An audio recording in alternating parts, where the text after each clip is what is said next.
Yo, Candido, Lava, what's good? What's good?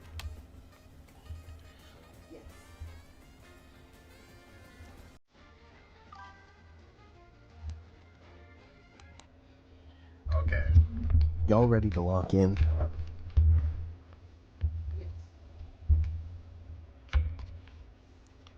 Are we ready to lock in? What's good, bro? Yo, Pro Lip, how you doing, man? We good? We good? Yeah.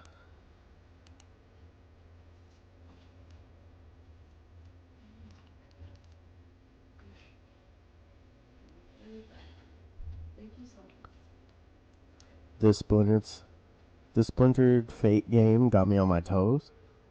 Oh, what is that game about? I've heard of it before. So what we doing first? Well,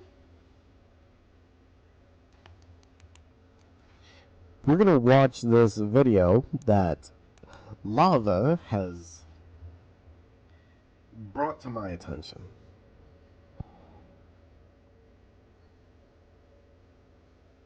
He said he enjoyed it a lot.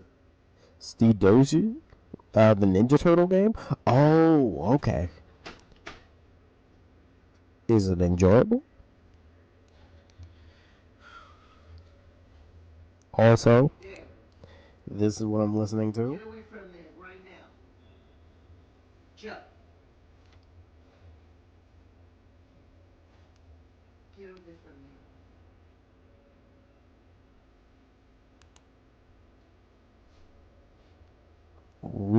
Gotta have this discussion about anime games.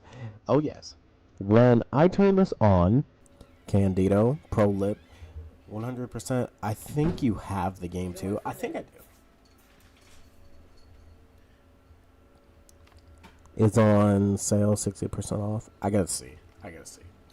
But how Bandai turned One Piece Pirate Warriors 4 into a DLC ripoff, which we have to talk about because this could also be in the same vein as Xenoverse 2. But the thing is, with Xenoverse, I mean, we get more than just characters. But this is a very interesting topic, so everybody get locked in. There is a very specific kind of betrayal that only Bandai can deliver. You beat up One Piece Pirate Warriors 4 in 2025 thinking, I just want to turn my brain off, mash square and delete a few thousand marines.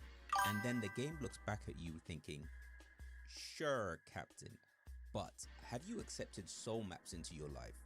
Have you donated money to Bandai today? And have you bought your third character pass? Because here's the reality. In 2012, it cost about $15 to own the full DLC add-on bundle for the original Pirate Warriors. In 2015, Pirate Warriors 3 capped out at about $12 for the story pack, and that was already the fancier tier, the fancier era. In 2025, to own everything for Pirate Warriors 4, all passes, all episodes, all music packs, all the little nickel and dime bundles, that means the DLC stack alone is about 8.5 times what it was in the early era.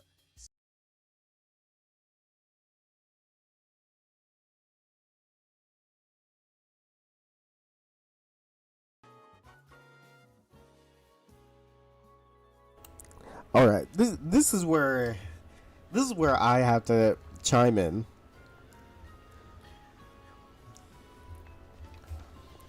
This is Cheese, by the way. Yeah. What you been up to, Cheese? I'm gonna call you Pro Lip though, because that's the account you're on. But yeah, so this guy is not exaggerating. Pirate Warriors 4. To enjoy the game where it is currently, you have to spend over, or pretty much, $100 to enjoy the game to its fullest potential. Pirate Warriors 1, 2, and 3, you pay that much for it, you get all the content. The only DLC, which was Pirate Warriors 3, was just costumes. And think about this. For a full game of Pirate Warriors, it was $12. And that's for Pirate Warriors 3, which had way more. For the overall discussion, you guys see this vid?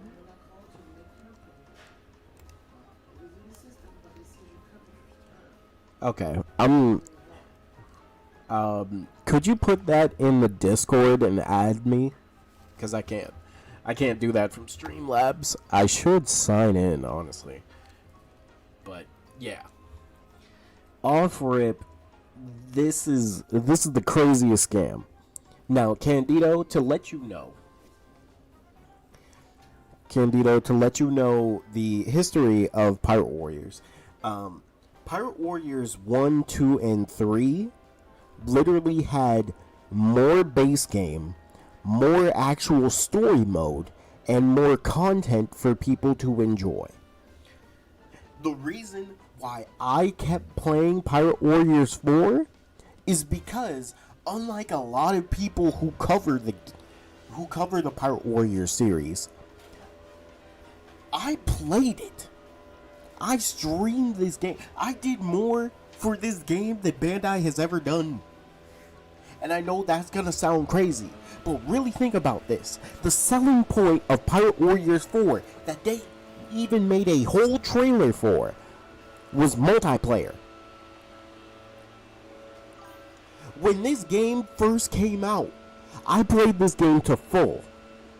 I loved this game because it was an open world. it was a pretty much open world One Piece game that was pretty realistic with like character size. That's the closest we've got. And it's a cash grab. And that's what, look, that's when I was in the era of sending emails, talking to people who have connections in Bandai. Like, I legit did whatever it took to make sure my little voice was heard. And Candido, to let you know, when I first played this game, I think I was still at 500 subs. 500 subscribers. That's how far away it's been. Honestly, it's probably been longer because I've played this game for so many years. And like, unlike a lot of people who just made a video and focused on something else, I still played this game. I truly do love One Piece, but it's like, fans need to give the games more recognition. Me too, because I support One Piece Odyssey, even though, you know, I didn't buy the game, but I do need to buy the game and support it eventually.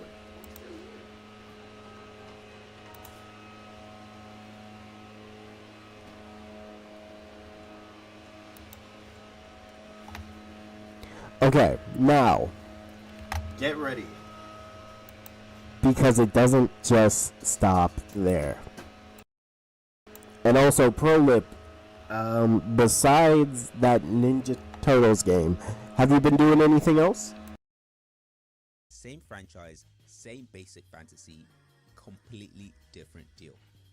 And the worst part, they didn't do it with some big dramatic live service announcement. They did it like slow acting poison. The game was basically dead, and then Bandai dug it up, wired it into drip feed of DLC, and then they turned it into what I can only basically call zombie monetization. In this episode, we're going to walk through how that happened, how Pirate Warriors 1 through 3 were basically normal box products, how 4 launched looking like the standard aggressive, then years later, how they flipped the switch and quietly turned it into a pay-to-power farm for desperate One Piece fans. And at the end, we'll slap Pirate Warriors 4 on the same greed tier list that we used for Mortal Kombat 1 and see who's the bigger villain. One Piece Pirate Warriors is a One Piece crossed with Dynasty Warriors. It's a third-person action, huge battlefields. You pick a Straw Hat or any other character and you just mow down absurd enemy counts while clearing objectives. It's developed by Omega Force, the Muso Kings, and it was published by Bandai Namco. Before the zombie era, the contract was pretty simple. Pirate Warriors 1 in 2012 was the starter deal. PS3 exclusive, you had the base game and a single DLC bundle in North America, 10 costumes plus 10 challenge scenarios for about $14.99. In Europe, they chopped it up into mini packs, but worst case, I Want Everything was still basically one small add-on. No battle passes, no pay to power, just extra missions and, drip outfits. Pirate Warriors 2 was in 2013, and yes, there was some nickel and diming, but it was not yet a robbery. That was annoying, sure, but predatory, not yet. Because the DLC didn't control your power curve, it was just side content, and you could ignore it and still have the full experience. Pirate Warriors 3, released in 2015, was the peak fair deal baseline. DLC was structured as one reasonable season pass style add-on. We're talking story packs around $11.99. That story pack gave you extra missions, extra costumes, and a little extra replay content, and that was basically it. No extra passes years later, no separate you must buy to make this work nonsense. It was all fair game. This is important because the gold edition bundled as a base game plus story pack as the complete SKU was for once what they actually meant. That means that if you bought gold, you were done. The spending ceiling was clear and you knew where to look.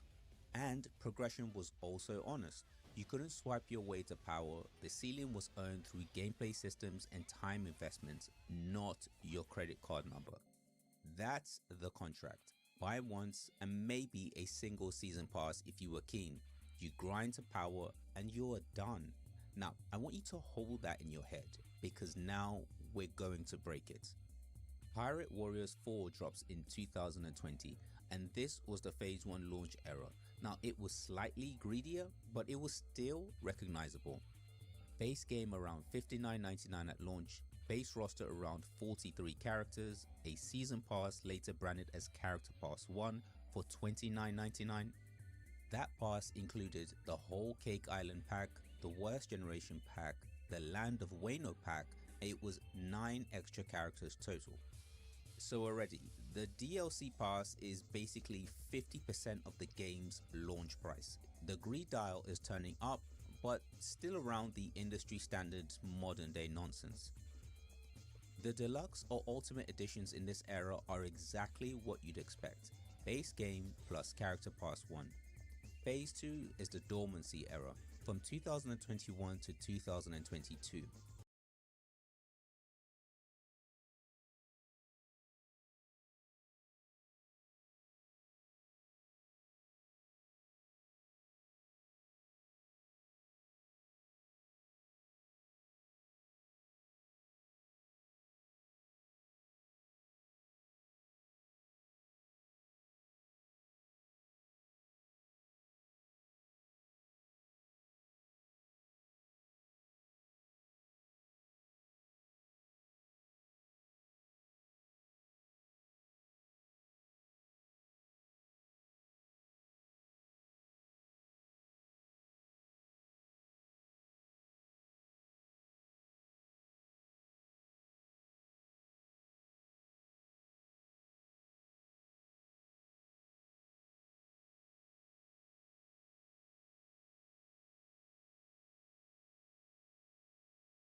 Okay, I'm back. Sorry about that. No, I'm I was not on phone with Bandai. I wish I was, bro. I was talking to a friend of mine, just checking on him.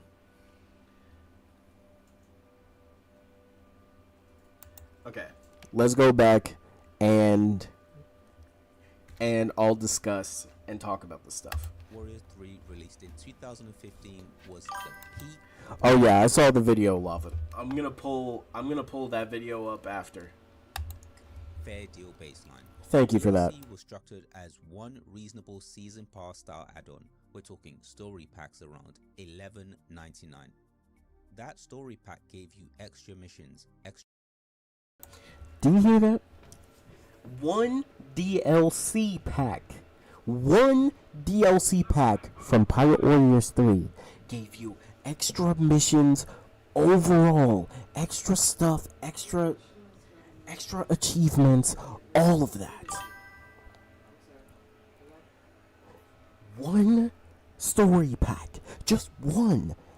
Pirate Warriors 4 has came out with several different DLC packs, and only one of them has something that it brings replayability, but it doesn't have the one thing they said was the selling point of this game, which is 4-player multiplayer.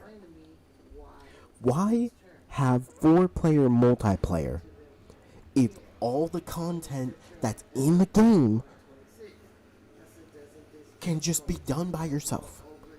And you don't even, you forget that you have 4 players in this game's engine. Why even put it in if you're not going to do anything with it? Why? Like, the third Pirate Warriors 3 is literally the best game in Pirate Warriors. And honestly, Pirate Warriors 4 is either second or third. There's no in between. And that's mainly because the amount of content that the game covers is wide.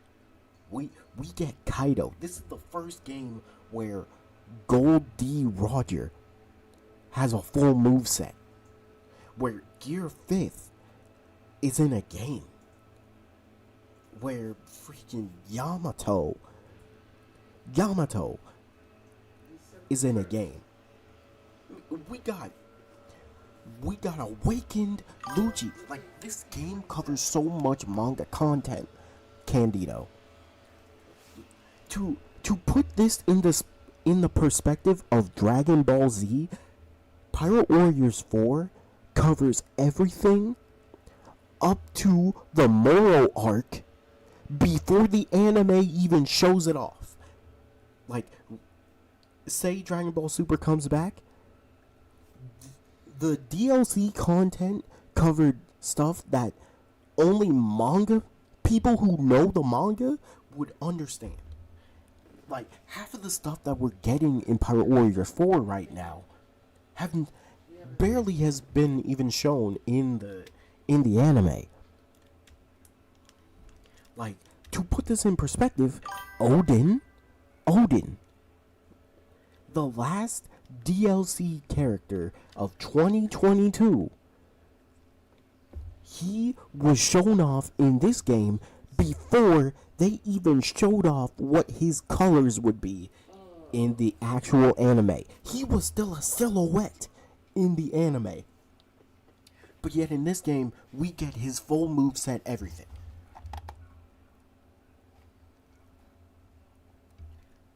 And they did that with multiple different characters. That's why look, when Lava sent this to me and then said, let him cook, I listened to the video and let this man cook, and he was cooking. Hey, shout out to Shocking Cost TV, bro. Shout out to you, man, because this is a banger. extra costumes and a little extra replay content, and that was basically it. No extra passes years later, no separate you must buy to make this work nonsense. It was all fair game. This is important because the gold edition bundled as a base game plus story pack as the complete SKU was for once what they actually meant. That means that if you bought gold, you were done. The spending ceiling was clear and you knew where to look. And progression was also honest. You couldn't swipe your way to power. The ceiling was earned through gameplay systems and time investments, not your credit card number. That's the contract. Buy once and maybe a single season pass if you were keen. You grind to power and you're done. Now, I want you to hold that in your head because now we're going to break it. Pirate Warriors 4 drops in 2020 and this was the Phase 1 launch era. Now it was slightly greedier, but it was still recognizable. Base game around $59.99 at launch, base roster around 43 characters, a season pass later branded as Character Pass 1 for $29.99.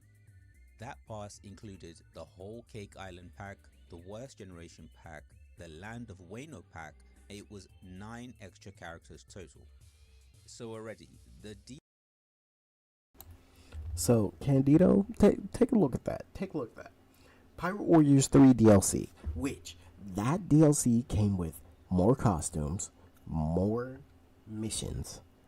More costumes, more missions, more achievements, more stuff to do in the base game. And when they made that gold edition for Pirate Warriors 3, that's all. That's all you needed. That's all you needed. And they put it down to $11.99. Literally peak One Piece game right there. I would even tell people, if you want to really get interested in One Piece, Pirate Warriors is the way to go. Like, for example, Candido, if you ever want to get interested in it, Pirate Warriors 3, the gold edition, literally, that's all you need to get interested in One Piece, to get interested in the characters. That's all. There are characters there that you will like, and then if you like that enough, then you can get into the anime and you'll start piecing things together as you watch it. It's beautiful. But then there's the Pirate Warriors 4, where the first DLC is $29.99. And it's just 9 characters. Nothing else. No replayable content, no added stuff. No, that's it. And then they did this again. But the next set of DLC actually added more. They actually added more stuff to do, but they forgot about multiplayer. I miss when you bought a game and you could do everything in the game. There was no DLC or anything that you needed to get. Like, I miss when you bought a game, that's it. And added DLC is literally just added content. Like, for example, I'm a person who played all Borderlands games. A base Borderlands game should be as big as Borderlands 4 or Borderlands 2 or Borderlands 1. Notice how I didn't bring up Borderlands 3, but I digress. The base game should have enough that can make you keep playing. DLCs are things that catch your eye. Things that you want to do because it's added content. What are you going to do if it's just characters? Not much. Like, at least with Xenoverse, when you get a DLC character, you get their moves and their costume. So you can update your CAC in some way, shape, and form. In a Warriors game, you have to innovate and be different. You can't just do the same normal thing because, bro, it's hard enough to get people to like warrior games because people would rather just play a Dragon Ball game where you can beat up your friends for the 57th time. Yes, I'm ranting about it, bro. What's good? DLC Pass is basically 50% of the game's launch price. The greed dial is turning up, but still around the industry standards modern day nonsense. The deluxe or ultimate editions in this era are exactly what you'd expect. Base game plus character pass 1. Phase 2 is the dormancy era from 2021 to 2022. From late 2020. Now, Candido, this was the part that really made me, and why, even though I want to play the game more, look, people don't realize how hard it was to make content on Pirate Warriors 4 when 2020 to 2022 there was nothing for that game. Like, literally 2020 to 2022, that game was dead.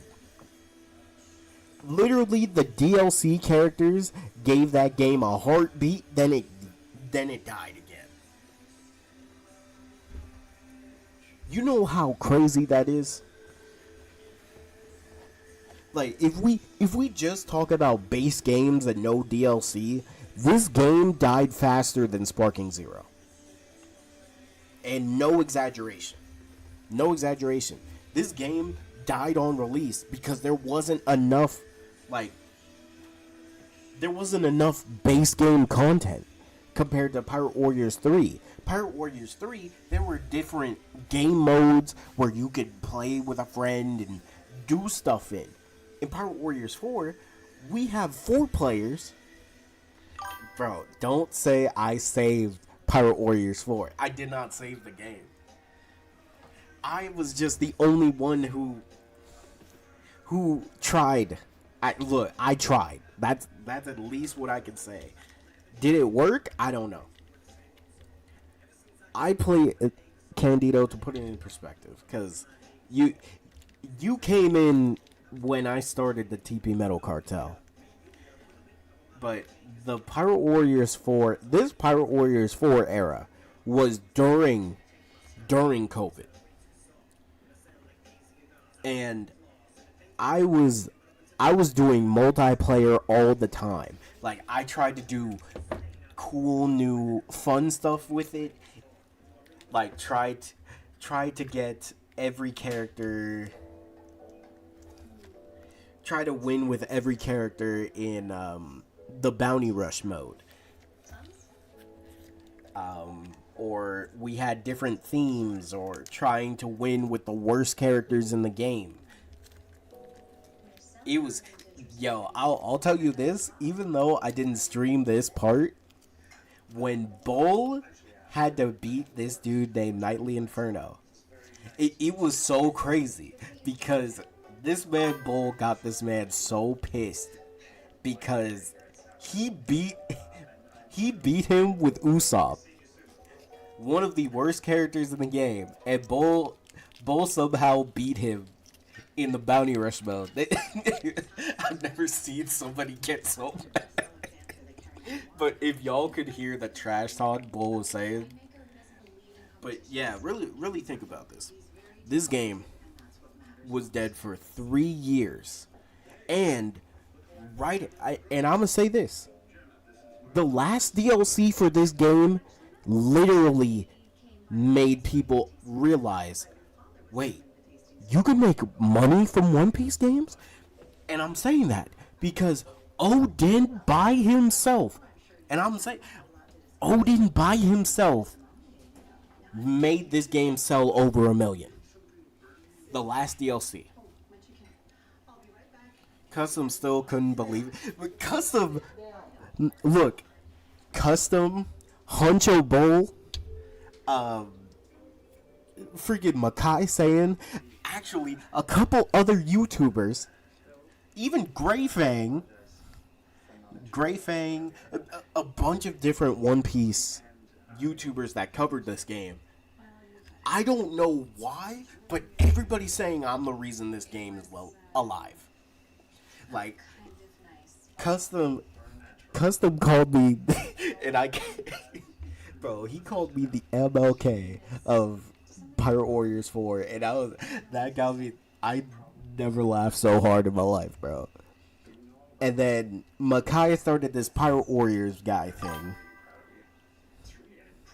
Yo, what's up? Love over hate? Say it back, please. Yeah, I said it. What's good with you, man? How you been? And actually, when Makai said it, it was actually Bull that started it, but everybody started calling me the Pirate Warriors guy, the Pirate Warriors you. Custom called me the MLK of Pirate Warriors. He brought that. He said he brought. I don't know how you played that game for so long. You brought that game to life. I didn't even know about that game until you played it. And I'm like, did I really? Yo, I'm good. What about you? I'm doing good. I'm doing good. We just talking anime games right now.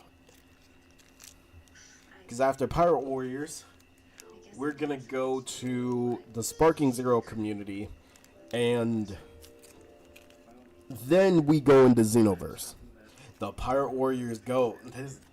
What's good, Al? How you doing?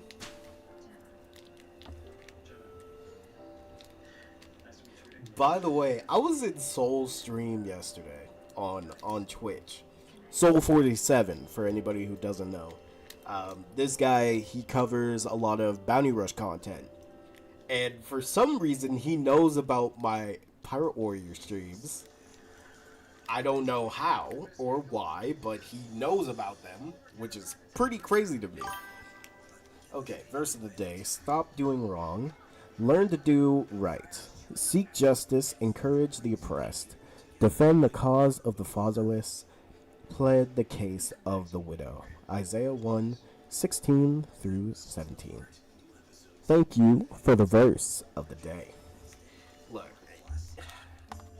I was just playing Pirate Warriors in a crazy time to play the game.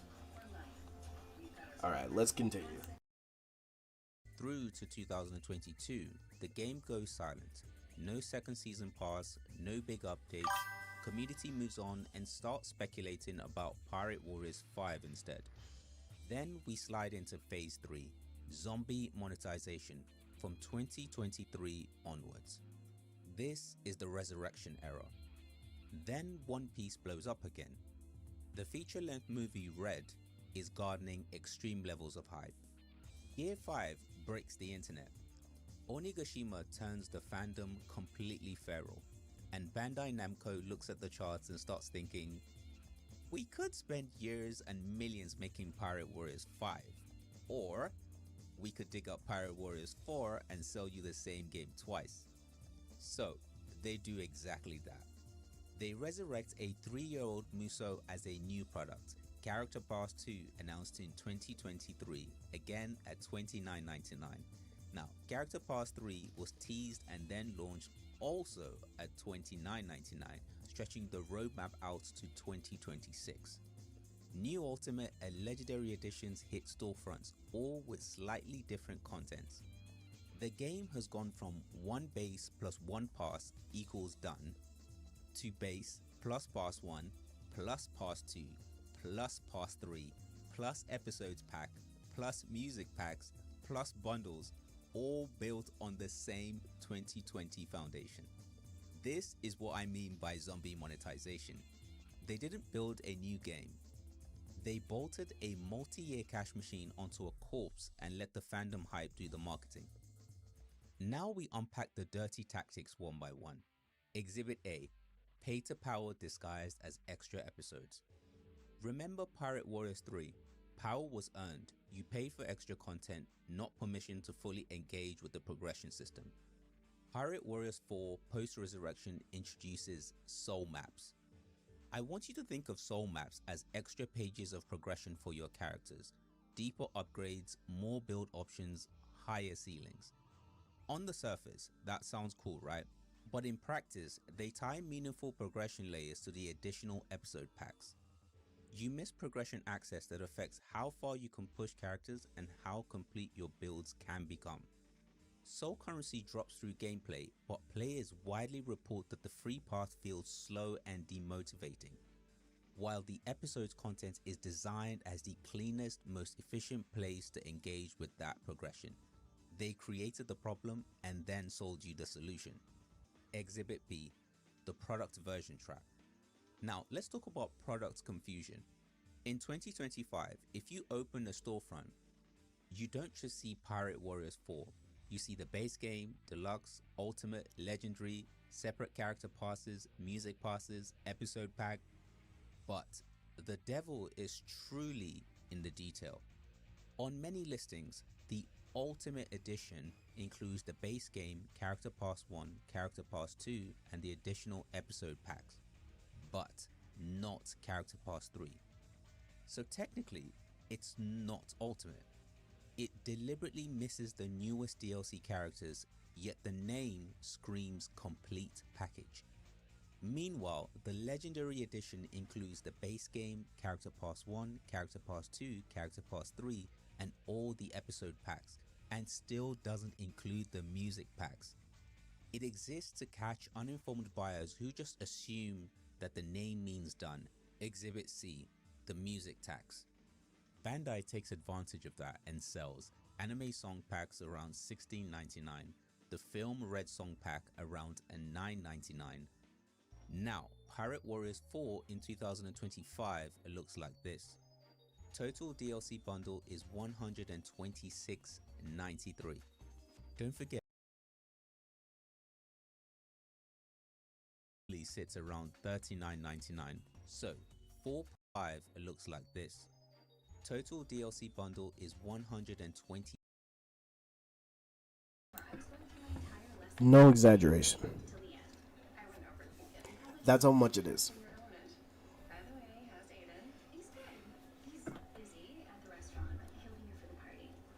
Like,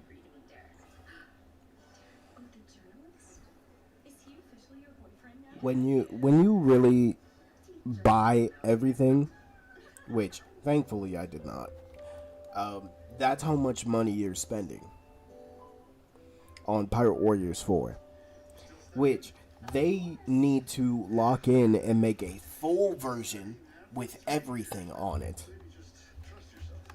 And after this next DLC, they need to stop. Truly. $96.93. Don't forget, the base game commonly sits around $39.99. So, full price base game plus all the DLCs is roughly $160.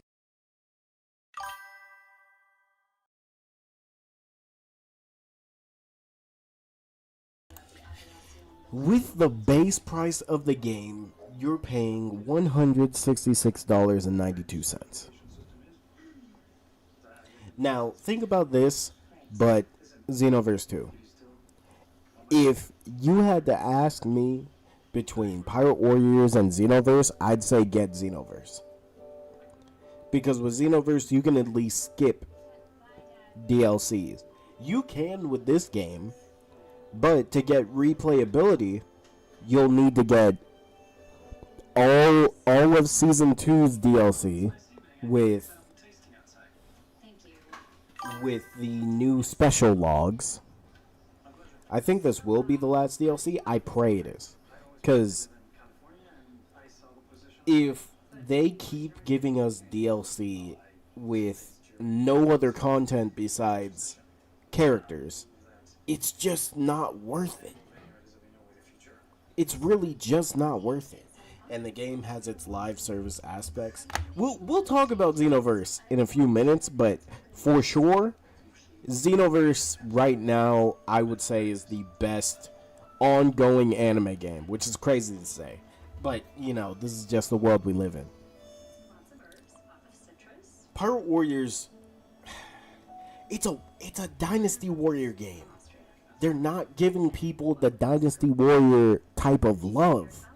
But this game has sold so much compared to other Warrior games.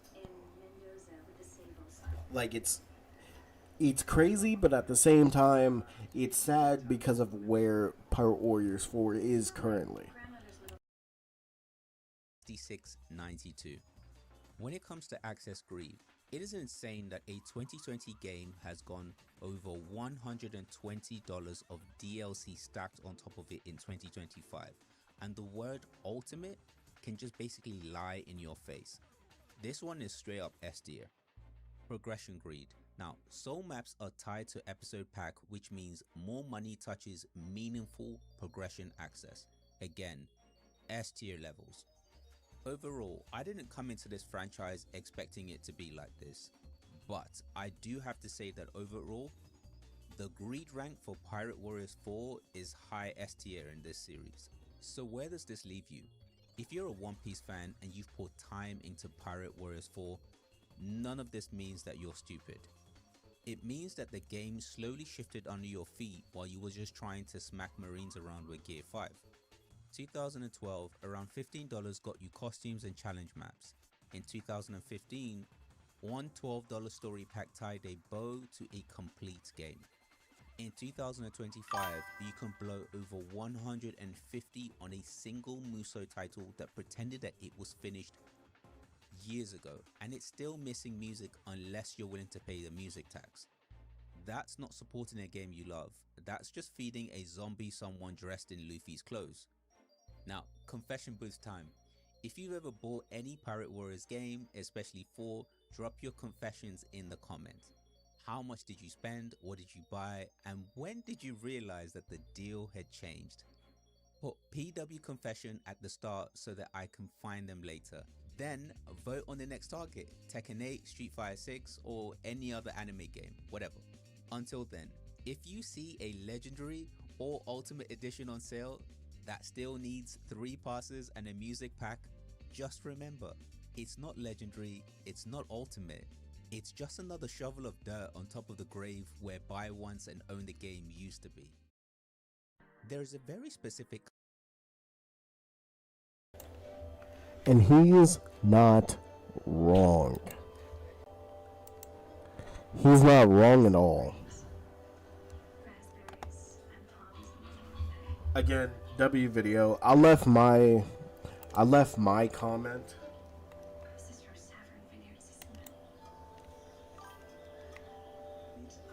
I left my comment on the video.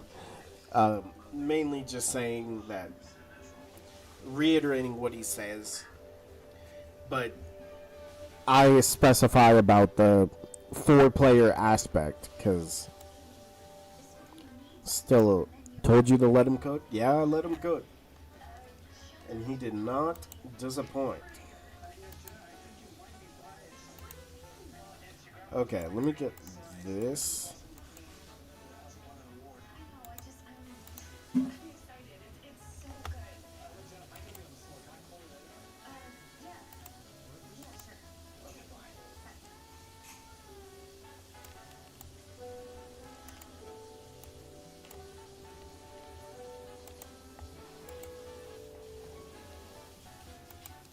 Okay, next. The other vid I sent is on the same wavelength and actually has an interesting second half about suggestions for anime games. Okay. I do have the video right here just to show you. Got it right here. But next, we'll be talking about the Sparking Zero community. Get ready, because there's a lot to unpack with the Sparking Zero community. The Sparking Zero community is definitely the most delusional dorks I have ever seen. Seriously. Y'all really, really sit here and compete with the Naruto Storm community. That's sad. Do y'all realize how hard and how delusional you have to be to compete with these people? Y'all niggas really sit here, wake up, and hop on whatever trend somebody tells you to get on. No thought process, no creativity, no originality. Y'all get on any trend that is on YouTube, any trend that's on Twitter. talking about some why Sparking Zero failed, talking about some why this character's broken. No originality, no creativity, no growth, nothing.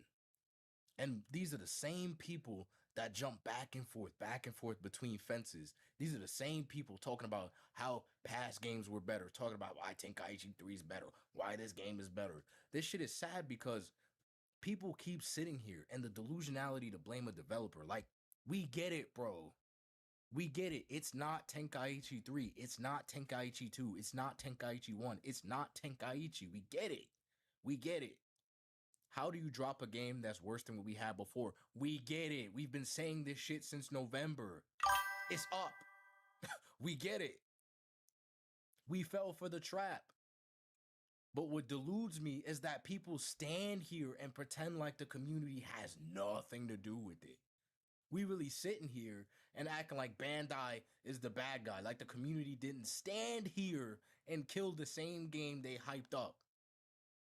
And it baffles me. It agitates me so much because I got on here to get footage for y'all from fresh footage. Because I'm trying not to be a lazy content creator. I'm not trying to be a lazy everyday nigga, right? So I get on Sparking Zero. I try to play some matches. It's the same characters over and over again. Dudes getting on here talking about the developers did bad. The developers, the design choice. Bro, people have a choice.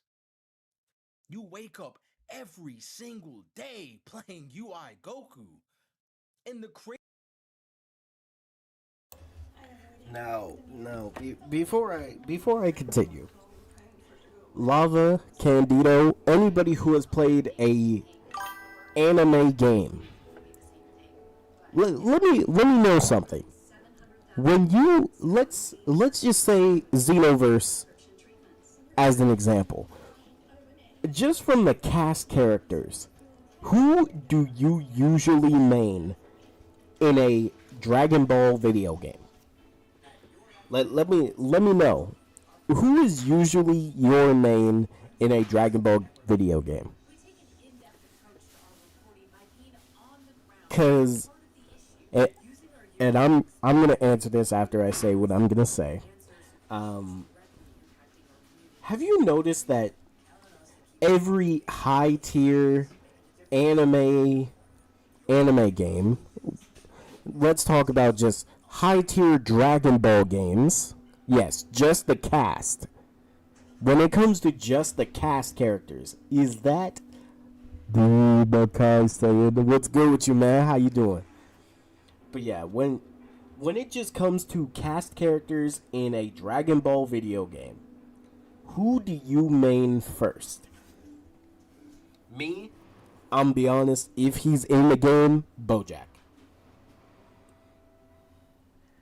But this video, just from what I've heard, new or old, this is 8 months ago. This is 8 months ago from Kaizen Kuma. I've been meaning to react to it, but haven't had the time. But yeah, I usually main Bojack because, you know, of all characters, I always like using most of the movie characters. Gogeta, Cell, Vegito, Goku Black. Now, notice how Lava said Gogeta and Vegito. There are people who main the same characters in every single Dragon Ball game. They don't try to do something new. They don't want to do something new. They'd rather use UI Goku, Beerus, Broly, Whis. Have y'all noticed that in, let's say, Sparking Zero, for example, those are the only characters you see in competitive?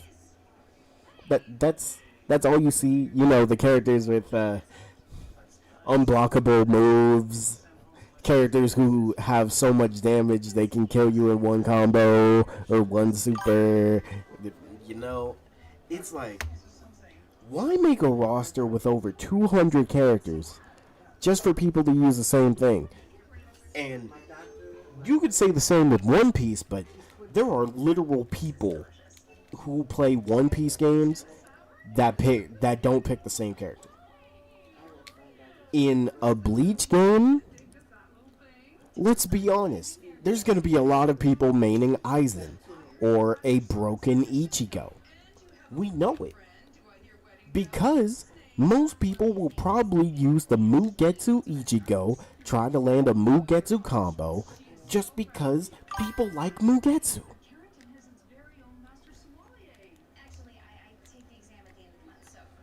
But let's continue. The hottest girls? What, yo? Makai, what you been up to, man? Are you gonna be streaming soon? Craziest part is they're already Z rank. You already have the max rank. What are you doing? It's sad. Oh, but if the character wasn't that broken, people wouldn't do it. Fucking think. Think. Think, Mark. Think. Why should it matter if it's in the game? It's a video game. Do we understand that? This is a video game. This means nothing in real life. And anime niggas are so weird for waking up daily, aspiring to get to a high rank, to post YouTube clips for random clout in something that doesn't matter. Z rank means nothing. You're still broke. You still got no bitches. You still have no credit. You still have no house, no car. And even if you do, you're a low income, bare minimum, normal ass nigga posting for clout. No long-term goals, no predecessors, nothing to live for, no legacy, no long-term goals, no aspirations, nothing. And y'all wake up daily with this mindset, and it is crazy to me.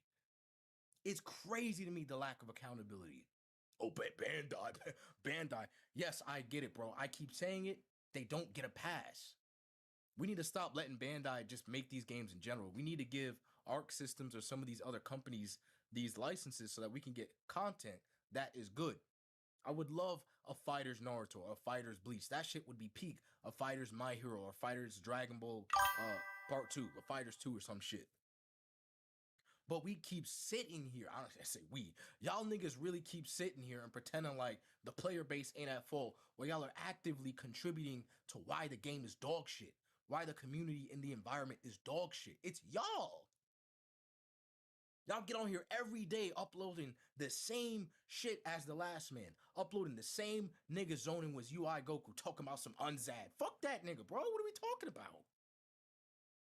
Why are we glorifying Zone? What? Why are we giving these people a platform?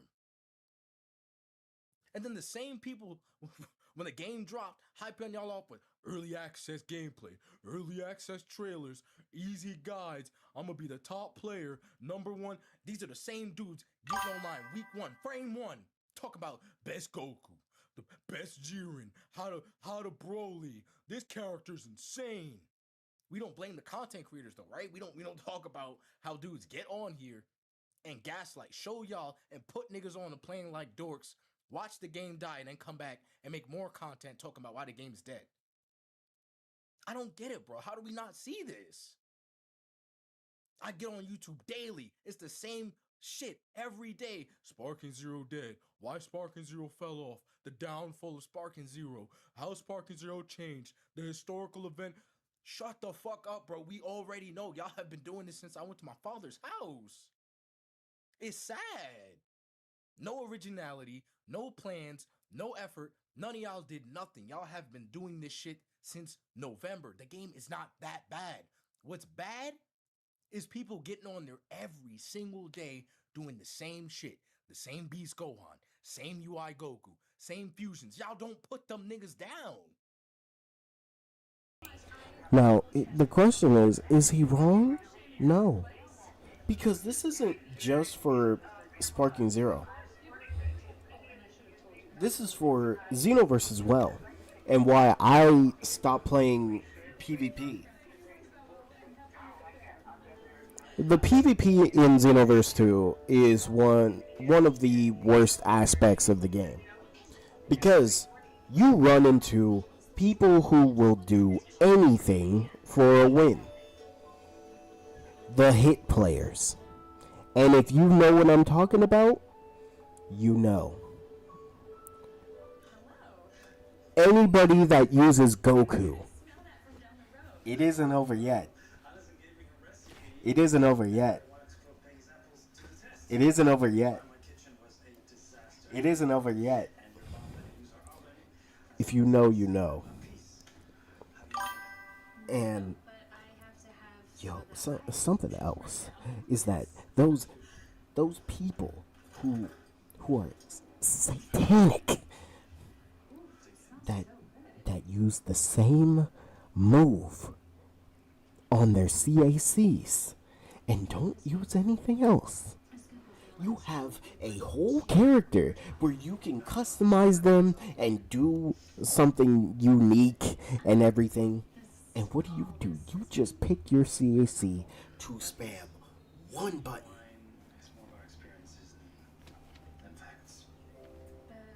Look, I played the game when that one move, Aura Slide. If you look, anybody who was around Xenoverse PvP back in the day, you know what I'm talking about. Aura Slide.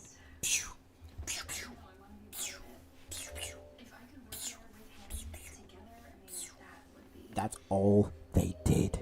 And then the people who just used Trunks and spammed the grab until you got to the roof, and then he did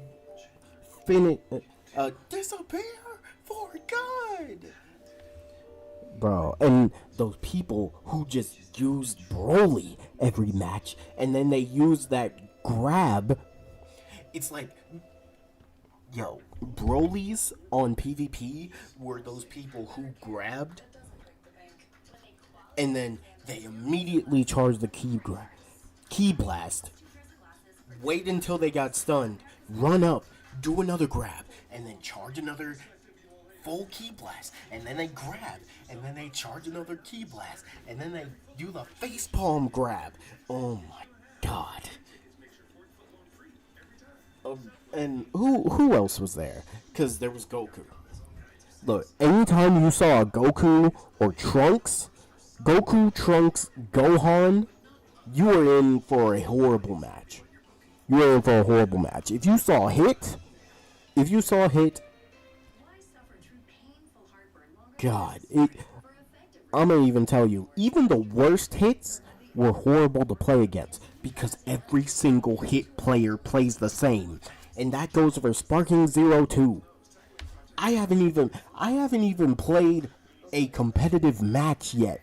I played against Lava, and we both could agree we were so bored we turned off the game. Gogeta, look. The thing about Gogeta was how quickly he was. Him and Vegito had some of the most interesting combos, though. But the thing is, they have so much priority. But who else was an issue? Oh, Goku Black. See, but the thing is, Goku Black has his Keyblade, and it's cool. But Jiren?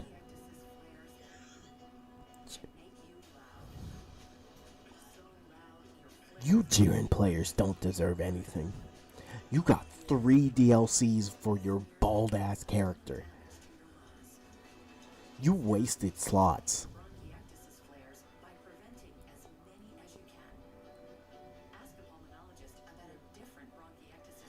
Look, if anybody knows what I'm talking about, the reason why I hate Jiren players is because Gogeta and Jiren had this back hit with their elbow that I don't know why.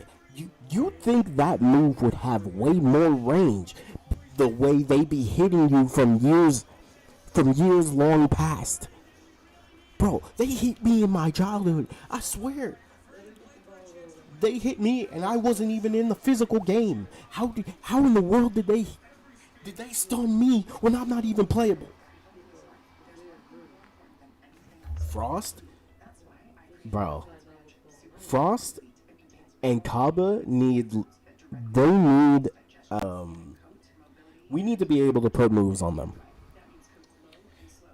Who else was a broken character?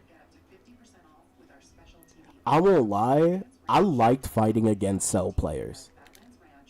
I liked fighting against Cell players. I thought Cell players were very cool, but my problem was whenever you fought a Frieza race or Frieza himself, how many of them just spammed Death Beam on you when they started losing? Has that happened to anybody else? Like, you fight you fight a Frieza race or Frieza, and they start losing, so they start spamming. And oh, male Saiyans. Even though my Max Saiyan is a male Saiyan, I can agree that the back hit of a male Saiyan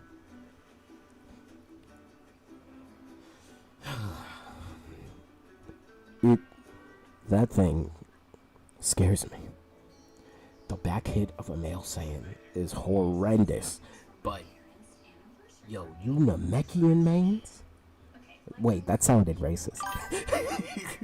You Namekian mains that use giant form, and you had this stupid build that makes you a tank god? I hate y'all. And y'all know who you are. You guys are a part of the problem. Same with you fat Majin mains. Because fat Majins and either extremely small or extremely tall Namekians literally had those tank builds that just made you hate life, because no matter how much damage you do to them, they get all their health back.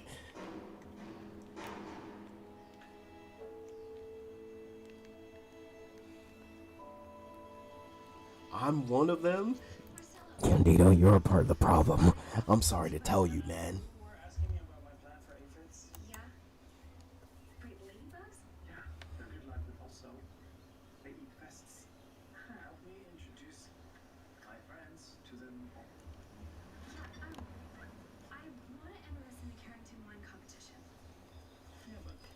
Hold, I'm a Majin Tank too? So, you're telling me you've been a part of the problem this whole time?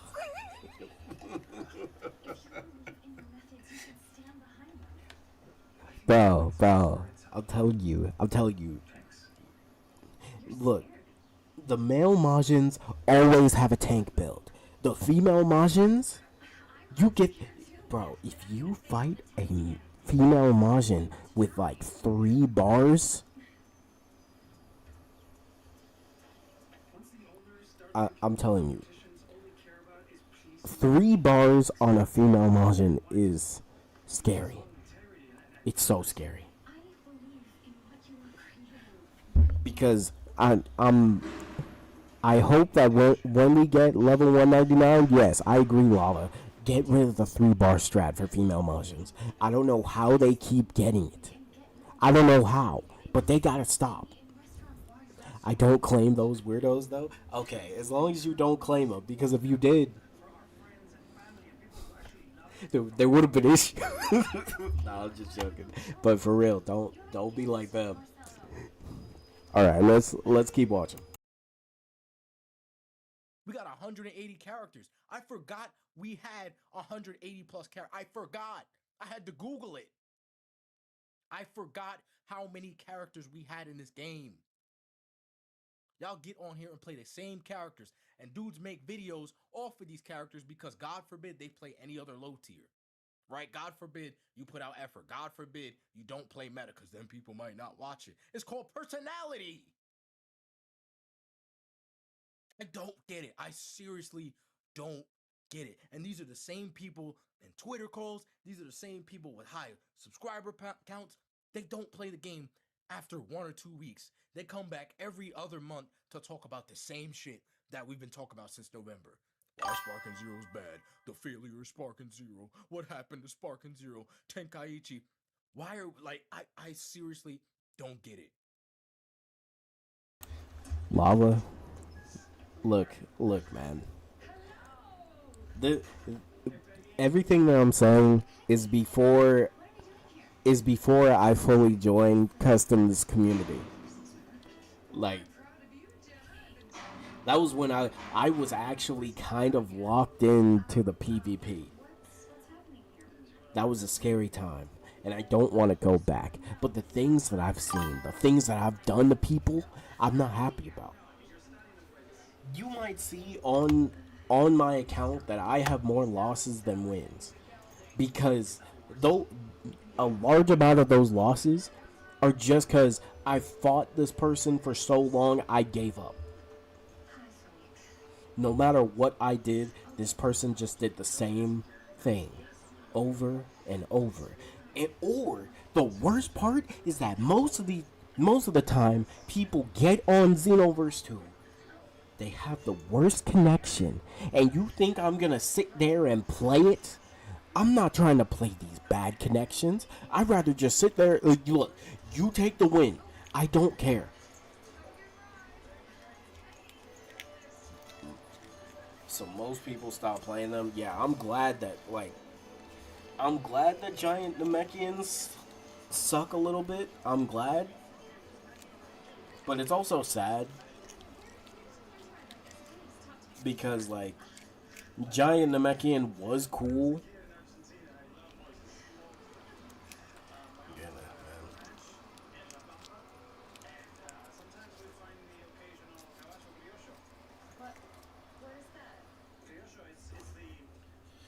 The worst parts you forgot? I believe it. Also, I'm gonna say this. You ever fought that person who thinks they're way better than they are? Because, oh, you're talking about on Sparking. Yeah, that too. The worst part, and Lava knows, Candido, I'm pretty sure you know. But you know those people who just do a full combo, key blast stun, and then they just spam snap vanish? Have you ever seen those people who think they're so good that they start snap vanishing all over? And it's like, what in the world are you doing? You play this game just to spam snap vanish? Like, this doesn't make you good.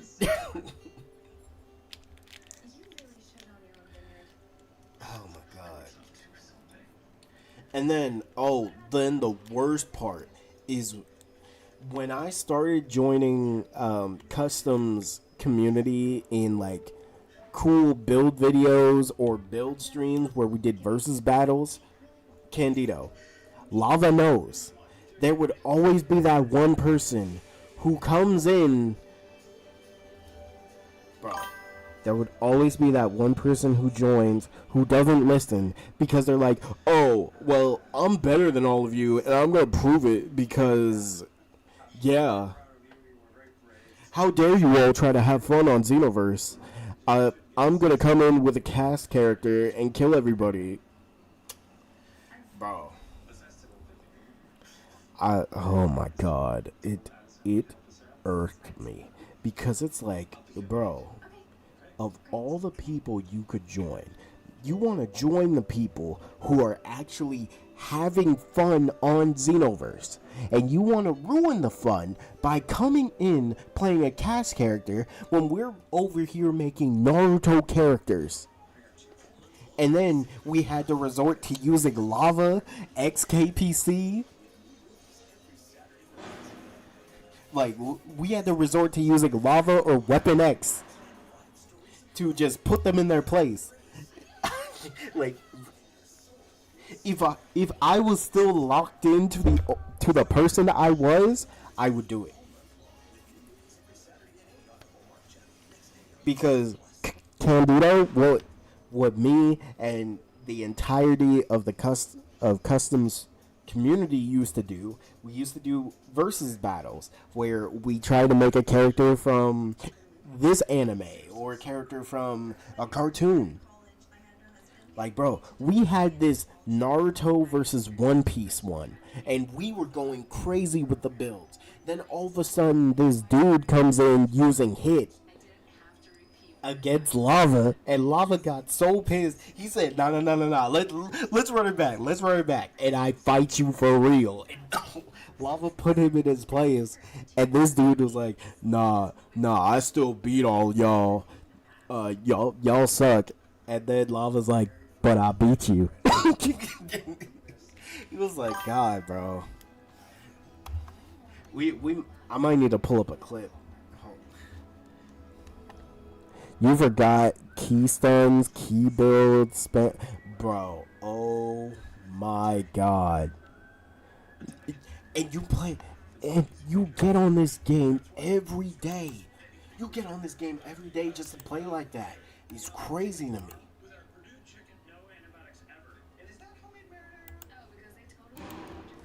Okay, give me 1 second.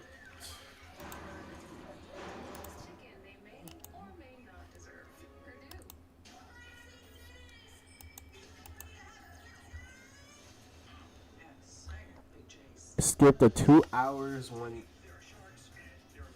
Let's see, 2 hour. A minute 30.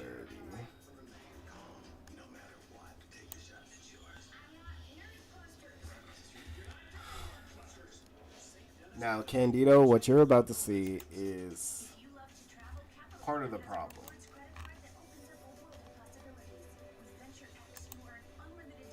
Hold on, let me see if I can get the chat replay.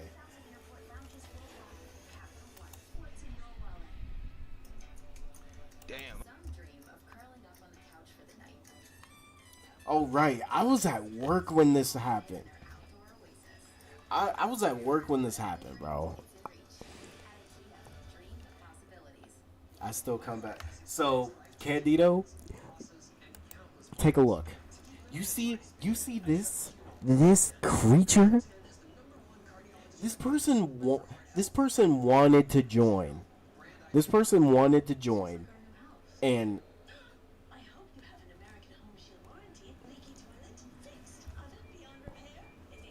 just know it says My Hero Mondays, My Hero CACs only. This dude comes in with hit.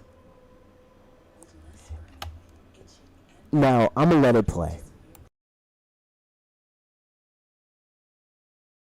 I hope he get paid to play, because that shit is embarrassing. This the perfect time to spam fake death if anyone has it on their build. I can't believe this right now, man. Nah, this is on another level that CS can't beat. Kick that asshole. Why? Because y'all got smoked? He might as well stay. Nah, this is on another level that CS can't beat. Custom, may I have your permission to use Jiren or no? Break him on. I told y'all. Break him on. Once I don't again, give a fuck does who a you hidden use. fashion of My Hero Academia character count? This the channel. I This can our beat channel, his man. ass for Break him hurting on. He with is us. disrespecting Let us. me draw He him. came to your house Guys, and he pulled up when we and meet he the giving white y'all hair gang, get the hands. KOs That's too what's now. happening. Let me drop him. That's what's happening right now. He pulled up. He called you outside and he whooping that ass. That's what's happening right now. Y'all allowing this. I can't believe this right now. My man, he breaking the shit out of y'all. Whose mans is this? Shame. That's what I'm saying. Good luck, lova. Shame. Jeremiah, what's up? LOL, My man be call the breaking the shit out of y'all. 91111. Oh, that's Shame. your mans? That's your mans? Custom, can I join? Shame. He a hit user. Don't get cocky. He a hit user.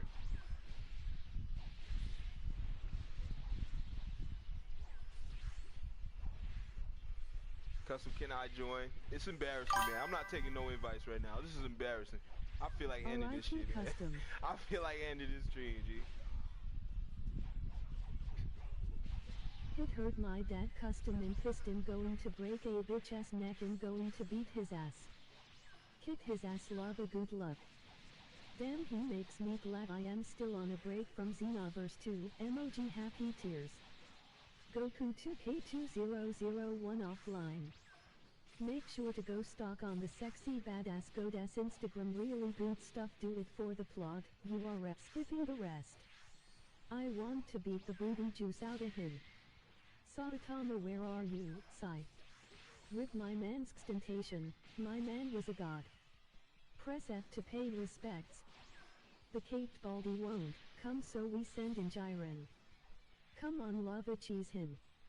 Hit, go take a shit. Go lava. Get him. Fuck him up, lava. Emoji happy tears. Go lava. Let's go lava. Kit his Jiren. Wasip custom. Damn. Go go What's go up, go Quan? lava.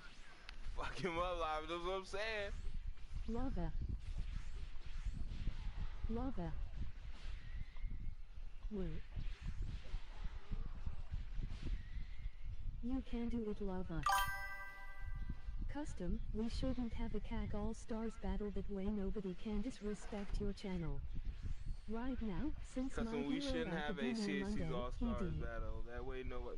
No, that's what I do here. Custom, did Like, you nah, hear bro, I'm about not gonna change my Stentation shot format deck? just cause some one Well person wanna then. come in here, bro. Lava No, Yaus got this. that's what we do. We make Jiren the characters true and we bird fight. head. Just cause one Makeup dude wanna cannon. do that, that's him. Bye bye bitch. That is LOL him. kid, this is You know what fucking I'm saying? crazy. Yes, lava lava Jaron lava the lava. true ball. Right, Yeah, right for exactly, man. lava. Yee. How boring, Jiren. Yeet.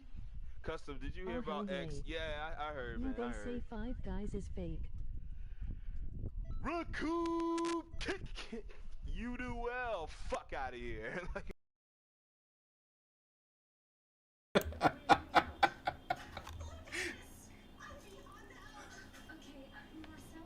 Hey, just know, th- these these are the type of people, and just know that person did not even show up in the chat. He just joined just to play hit.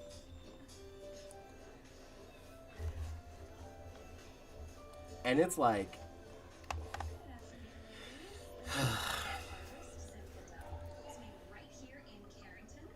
you do well. You do well.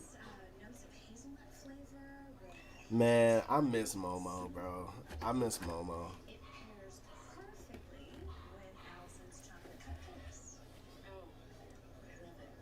Geez, that was beautiful, Lava. That was beautiful.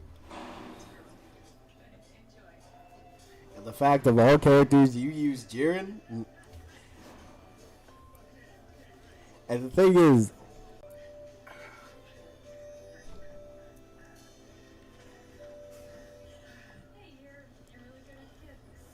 you have people that get on this game just to ruin other people's fun, and they probably think, oh yeah, this was so enjoyable for me. But you fought him. See, but the thing is, Candido, I knew what was gonna happen because I did not want to go back to that person. I didn't. I didn't want to do it, but when Bull said just do it for the Christmas spirit, I'm like, you know what, fine.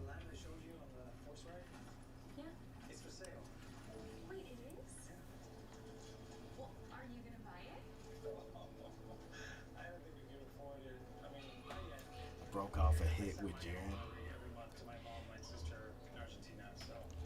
But yeah, as you see, Candido, we used to do this so man. We used to do this so much. It was so fun. Like, and again, 7 years ago, bro. 7 years ago. Wow. Well, I think you should go for it. If it's your dream. Niggas barely talk about the community like it's non-existent. No accountability. Well, it's in the game to develop. Bro, think. I am so tired of people trying to sit here and pretend like if it's in the game, you automatically should be doing it. If there's money on the floor and you see somebody drop it, that means you automatically pick it up and walk home? Or do you offer that person the money, especially if they're looking you in the eye? That's called a conscience. Like, what? If it's there, it automatically happens? What are we talking about? Cars don't drive by themselves. You have to put the foot on the gas, right? What are we talking about here? And people sit here and act like since it's in the game, that means you automatically have to or should be able to do it. Well, I don't really blame them because you're a dork. If something is meta or if something is the easiest way to get there and you are itching your skin, you feel like you gotta get Z rank, you gotta post a YouTube clip. You have no real life skills, you have no real life accountability, you're a dork. Your life has to be bad enough for you to have some sort of accomplishment. That's the only way I could mentally justify you getting on a goddamn video game and sitting here and justifying why you have to win. You have to win. You gotta win at something, right? You gotta win. And it is so crazy to me, man. The amount of excuses, the amount of comparisons. It's not Tenkaichi 3, bro. It's not the same. I understand some mechanics would be better. I don't know why we downgraded so much. I honestly don't. But let's keep it a band. Let's be honest. Let's stop sitting here and pretending like the reason why we wanted to be like Tenkaichi 3 is because, well, the game had more fluidity. The game was a better in overall stance. You know what it is? And this is where I learned from Storm. Dudes who were good on past games don't like losing in new modern games. That's the truth. It's an ego problem. If they transferred over every single mechanic and we had Sparking Zero as a complete copy of Tenkaichi 3, y'all niggas would get on here daily trying to make this shit Evo. Daily making YouTube clips. Daily trying to talk about I'm the best in the world. And we still would have the same effect. Because I promise y'all there would be some dork out there. I promise y'all there would be a dork out there figuring out some meta in Tenkaichi, some sort of broken loophole, some broken mechanic is gonna be there. And then that's gonna be widespread. And then the same people who want to brag about their movement in Tenkaichi, the same people who want to brag about how good they used to be, glorifying in their glory days like we're in the fucking 80s, right? I used to be, it shouldn't be that way, man. Back in my day, shut up, bro. It's Sparking. It's a different game. Get over it. Y'all don't understand how annoying that is. Dudes sitting there reminiscing. Man, if this were like my old game, do you know how much of a dork and like how egotistical at a certain level that is? I understand a lot of mechanics probably should have stayed. I wasn't crazy on Tenkaichi 3. I've said this before. I was competitive on Raging Blast. But never would I get on Sparking Zero and say, man, if this was like Raging Blast 2, man, I could have been top 10, man. I'd be top 1 in the world. I won't play the game unless it's like Raging Blast. Adapt or don't play and get off. That's the truth. That's the reality. Yes, some of the mechanics would be better, but let's look at the real intentions and let's look at the egos, right? And that's the fact. That's the truth of what I learned in the Storm community. The amount of people that would get on entire tampon levels of breakdowns, losing their shit because they lost to a new upcoming player. I was good in Storm 4. You shouldn't be able to beat me. I lost to a normie? What? Nah, bro, I'm top this, and that. You shouldn't be able to beat me. It's delusional. It's a game, bro. Well, how does it matter? Well, but Kaizen, why are you crashing out over a game, bro? If you're saying it's a game, it shouldn't be that serious. You want to know why it's not that serious for me? Because I play the roster, right? The crash outs come when you try to make decent content and dudes sit there copy and pasting and it goes somewhere, right? The crash outs come when I get online in a video game and I play the 180 characters and you come across the same 10 over and over again, changing based on the latest patch. The problem comes when people gaslight, don't tell you their true intentions, and act like they're trying to look out for the community. The same people that don't even play the game in the first place. How are you going to sit there and ridicule a game that you haven't played since the second week of the fucking release? You haven't played the recent update. You barely put any real investment into getting good at the game, but because it's not the game you used to be good at, the game that you know you would walk people on, it's therefore not good? What are we talking about? What are we talking about? I wish Injustice 2 was just as good as Injustice 1, because then, man, if I had the same B&Bs with Batman as I did back then, I know I'd be top 1. That's delusional. That's egotistical. I'm not stupid. I fully realized that the old Tenkaichi games had better movement, they had better maps, they had better playability. I'm breaking down the real reason why dudes keep non-stop comparing this shit to Tenkaichi. Why? Like, I don't understand how y'all don't notice this. Every time niggas talk about it and why the other game is better, they can't go a couple of seconds without flexing some old clip of them doing something crazy in the game. You talk about why the old graphics were better or why a certain map is missing. They will dead sit there in the thread and post them doing a crazy combo. Look what I used to be able to do. Sitting there glorifying on your glory days. Who cares? It's a video game. Like, y'all gotta look past the intentions. Some people genuinely feel like we should have more stuff. And then you got the old heads sitting there on the bench pouty as fuck because it's not the game they want it to be. Move on. So they're sitting there in the background too, talking about why Spark and Zero failed. I knew that this was gonna happen. Ah man, I tried to tell y'all, bro. Let's go back to Tenkaichi 3. Yo, Custom, how you doing? I get dropped in that scenario. Man, I miss these old games, bro.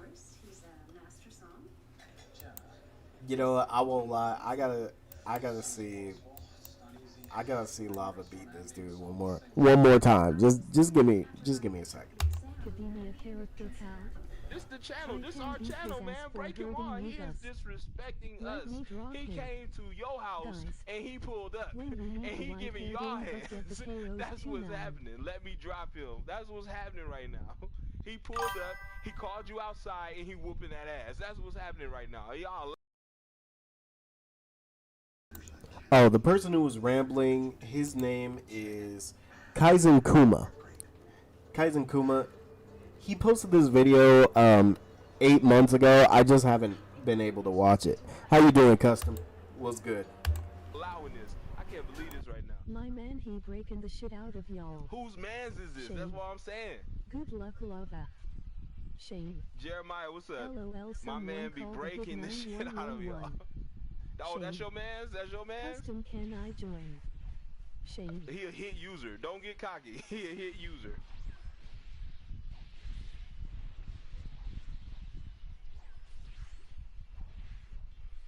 Custom, can I join? It's embarrassing, man. I'm not taking no advice right now. This is embarrassing. I feel like ending this shit, man. Custom. I feel like ending this stream, G. It hurt my dad. Custom and piston going to break a bitch ass neck and going to beat his ass. Kick his ass, Lava. Good luck. Damn, he makes me glad I am still on a break from Xenoverse 2. Emoji happy tears. Goku 2K2001 offline. Make sure to go stalk on the sexy badass goddess Instagram. Really good stuff. Do it for the plot. You are skipping the rest. I want to beat the booty juice out of him. Saitama, where are you? Sigh. Rip my man's extentation. My man was a god. Press F to pay respects. The caked baldy won't come, so we send in Jiren. Come on, Lava, cheese him. Hit, go take a shit. Go, Lava. Get him. Fuck him up, Lava. Emoji happy tears. Go, Lava. Let's go, Lava. Kick his Jiren. Wassup Custom. Damn. Go, What's go, up, go, Quan? Lava. Fuck him up, live. That's what I'm saying. Lava. Lava. Wait. You can do it, Lava. Custom, we shouldn't have a CAG All-Stars battle that way. Nobody can disrespect your channel. Right now, since Custom, we shouldn't have a CSC's All-Stars battle. That way, no, that's what I do here. Custom, did Like, you nah, hear but I'm about not gonna change my Stimulation format Shot just cause some one person Well wanna done. come in here, bro. Lava No, Yaus got this. that's what we do. We make Jiren the characters and we true fight. head. Just cause one Make a dude wanna cannon. do that, that's him. Bye bye, bitch. That is LOL, him. kid, this is You know what fucking I'm saying? crazy. Yes, lava, lava, During lava, the lava. true ball. Right, Yeah, right for exactly, man. Yee. How boring, Jiren. Yeet. Custom, did you hear Oh, about hey, X? hey. Yeah, I heard, You man. don't I say heard. Five Guys is fake. Well, she was so gifted. Raccoon! You do well. Fuck out of here. Wait a minute. Lava, is this when Miss Blue was like Alright, man. I'm realizing this might have been the start of when Blue became such a big fan of you. This actually might be when it all started.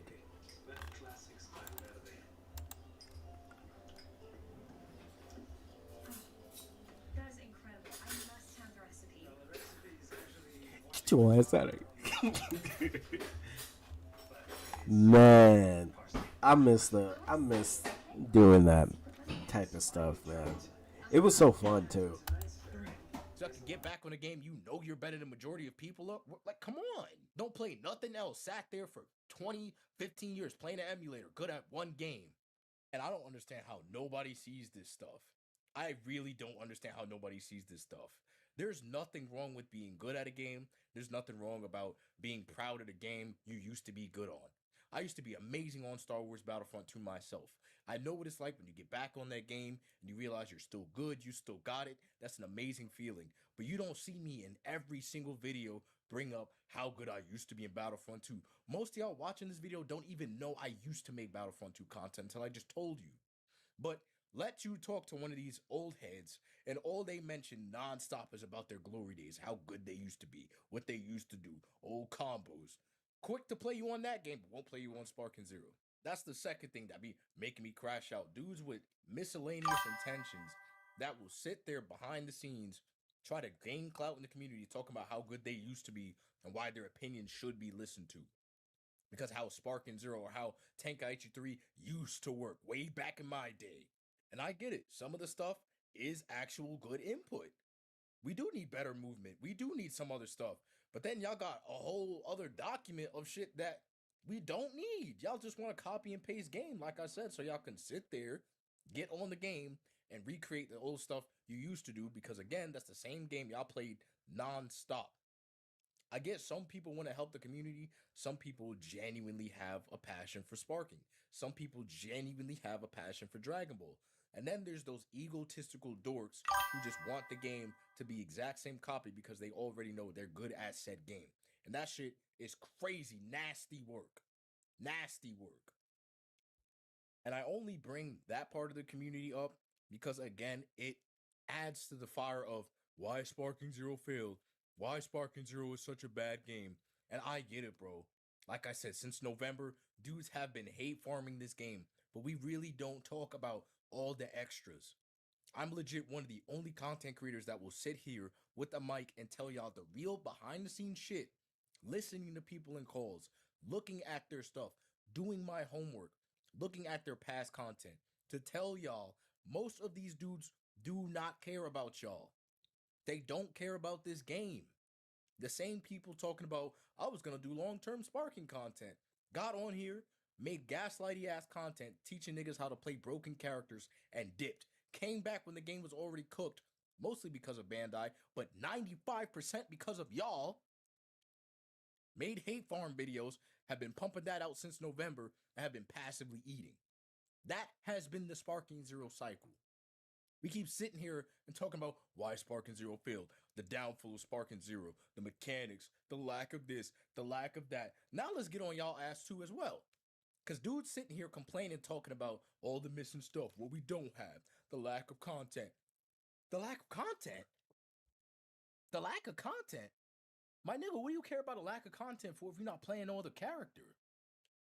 Y'all sitting here talking about Super 17 when you won't play him if he's not meta. I've said this in my last rant. Y'all sit here and ask for stuff and don't play characters unless they're meta. If your favorite YouTube creator doesn't tell you to pick this character or show you a broken mechanic that lets you win in 5 seconds, you don't play them. So what are you bitching for? I don't get it. We don't have customization. What, you want a Halo over fucking Gohan? What? What, you want a Scouter over Beast Gohan? You want a Halo over UI Goku? That's all y'all play? I get it. You want a Halo over your other fusions. I get it. My fault, bro. You want to be able to change their costume. You want a blue Vegito. I get it. You want your fighter's colors. I understand. My fault, bro. You want to customize your UI Goku so he can look like a fighter skin. I got it, bro. Delusional ass niggas, bro. Y'all play the exact same characters. You don't touch anything outside of ranked, and you sit here and cry and cry and cry about expansions. Y'all sit here acting like the game doesn't have no content when that's all y'all do. Nobody did tournaments. Barely. I can name like 5 content creators that did tournaments. That's it. Nobody did group content creator tournaments. Nobody did that shit. Nobody did like group endlesses. All y'all niggas did for the past 4 months. Get on ranked, play a busted character, use it as farming clips, upload a video. Best character, best combos, this character streaks, this character's crazy, this is insane. And then when you get bored, you start the gaslighting. Spark and Zero doesn't have enough content. The game is bad. These characters are insane online. We need to nerf these characters. No, nigga, you need to get off ranked. There's tournament, there's story mode, there's other stuff in the game. And again, I don't know why we're sitting here complaining about the lack of characters, the lack of customization, the lack of items, the lack of maps, when y'all don't touch the stuff we already have. Imagine complaining about a game that you barely play. You play 10% of the game, and you want to sit here and complain about the lack of content? You want to sit here with a straight face and upload a video about why the game is lacking content when you only play 5 to 10% of said game. Hasn't touched story mode, haven't made no custom stories, hasn't done no tournaments, nothing. Talking about the game don't got no customization. Niggas get online and play the same 5 or 10 characters for clicks. Talking about we don't got no costumes, we don't have no this, we don't have no that. Why? Man, we should have GT Trunks. Why? If he's not meta, you're not playing him. What do you care for? What do you care for? We need more GT characters. We don't have this. We don't have that. We need Sin Shenron. We need Nova Shenron. If he's not broken, if he's not easy to play with, you're not playing him. Why do you care? The same thing for the content creators. Why do y'all care? Y'all are all in the same boat. You guys start the gaslighting. People start talking about it, and nobody thinks. Nobody thinks for themselves. Nobody looks at the past videos and goes, you know what? How can this guy complain if he's only played this character? It's a little odd to complain about not having customization when you only play a Gogeta. It's a little weird to complain about customization when every video you have is of you playing a fusion. It's a little weird to upload a video about lack of content when every video you've uploaded so far is nothing but ranked. Isn't that a little strange? Does that not bother anybody? Nope, I forgot. Y'all niggas just eat, right? Y'all just click and watch it. Y'all just watch it. Nobody questions anything. Y'all just watch it. Y'all don't go to past videos. You don't look at past tweets. We don't investigate. We don't make sure people aren't gaslighting. We don't make sure that they're not suddenly changing opinions because that's the new cool thing. Nah, we just watch it. We just accept it. We just go with it. We just eat it. And this is where the crash outs come from, man. To be surrounded by an environment where nobody thinks for themselves. To be surrounded by an environment where people sit here and pretend like choices don't exist. Where people pretend like they don't have brains. You can't think for yourselves.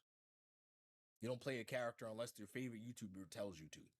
You don't touch a character unless there's a guide on how to exploit something.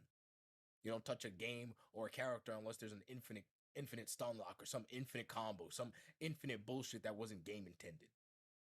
You don't play an item unless it gives you some crazy advantage. Complaining about accessories you will never use unless it's meta. That's where the crash outs come from. Nobody thinks for themselves. And it's the same content creators eating every single game. Same thing's going to happen on Demon Slayer. I can't wait for the trailers, the early access, early gameplay, early combos. Then dudes are going to talk about how this game is going to change the anime community. How crazy the combo is going to be. How advanced the mechanics will be. Then the week is going to drop. Then we're going to start getting character guides. This character's insane. Tanjiro's crazy. Don't do this online. How to TOD. How to reset combos for free. Then the second week's going to pass. You're going to see that same shit every single game. By the third week, how Demon Slayer failed. The downfall of Demon Slayer. Yeah, because niggas are getting off the game because y'all don't know how to do nothing else but look for the easiest ways to win. Y'all don't do nothing else, bro. Y'all don't plan. Y'all don't try to get in training mode. You don't lab. You lab for the wrong reasons. Y'all lab all right. Y'all don't lab BMBs. Y'all don't lab neutral combos. Y'all don't lab genuine resets and 50-50s. Nah, y'all looking for guaranteed infinites. Y'all looking for guaranteed loops. I want to make sure you can't get up. Let me make sure you can't get out the combo. You're gonna get hit. That way. Hey, real quick, how many YouTubers brought up the sparking is gonna feed generations? Wasn't it all of the YouTubers that have over 10K subs.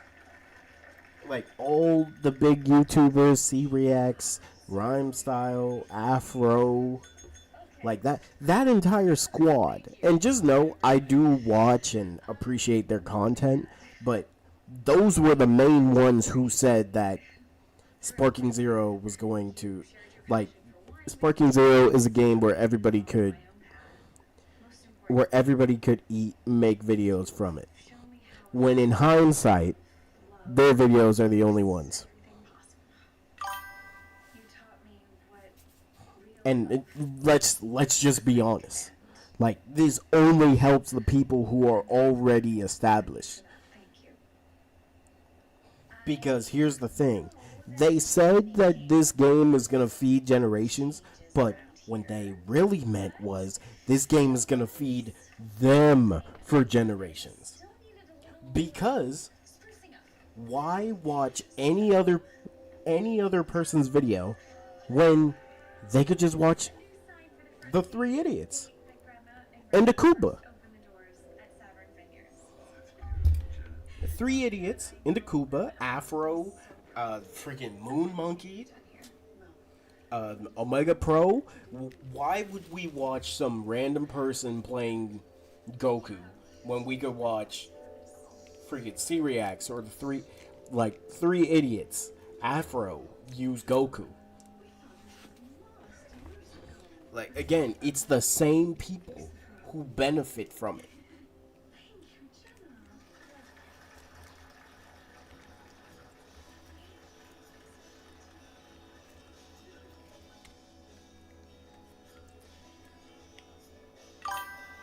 Like, yeah, Bull, they really thought Sparking Zero was going to be the Jump Force and put everybody on the map. Because Jump Force was literally that game. And the crazy part was, Jump Force wasn't just that game. People covered Jump Force beef. And honestly, I think the Jump Force beef was way more interesting than Jump Force itself.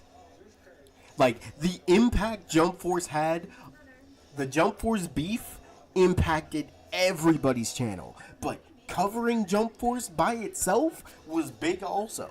Because you could just upload videos, people would be like, oh yeah, I want to see people play this character. And like, it, honestly, Jump Force actually fed generations.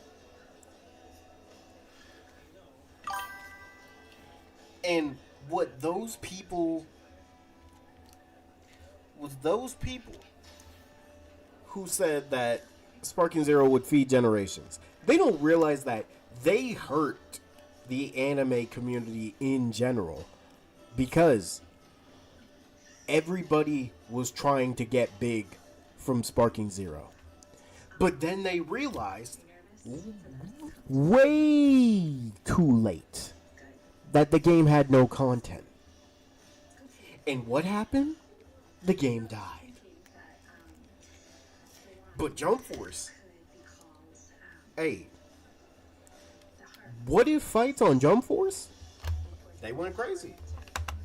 You could talk about every aspect about Jump Force, because the thing is, you had to play the story to understand what's going on in the story of Jump Force. And then once you understand the story, you go into PvP and then put all the broken moves on your PvP, on your CAC, and then people made a bunch of different build videos. Like, for example, the biggest one was trying to make anime characters from different animes. The Black Clover community was so pissed that My Hero got more characters than Black Clover. And that was a whole thing, because the Black Clover community was pissed because Asta was by himself. But at the time, like, My Hero was popping. The Bleach fans were going crazy because we got 1,000 Year Blood War versions of characters. Like, there was so much going for Jump Force.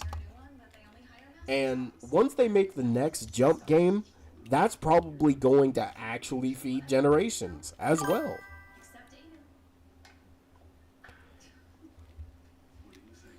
Look, I used the characters that I liked. One Piece. There was no Toriko, but you could put Yugi on your team, so that was my go-to.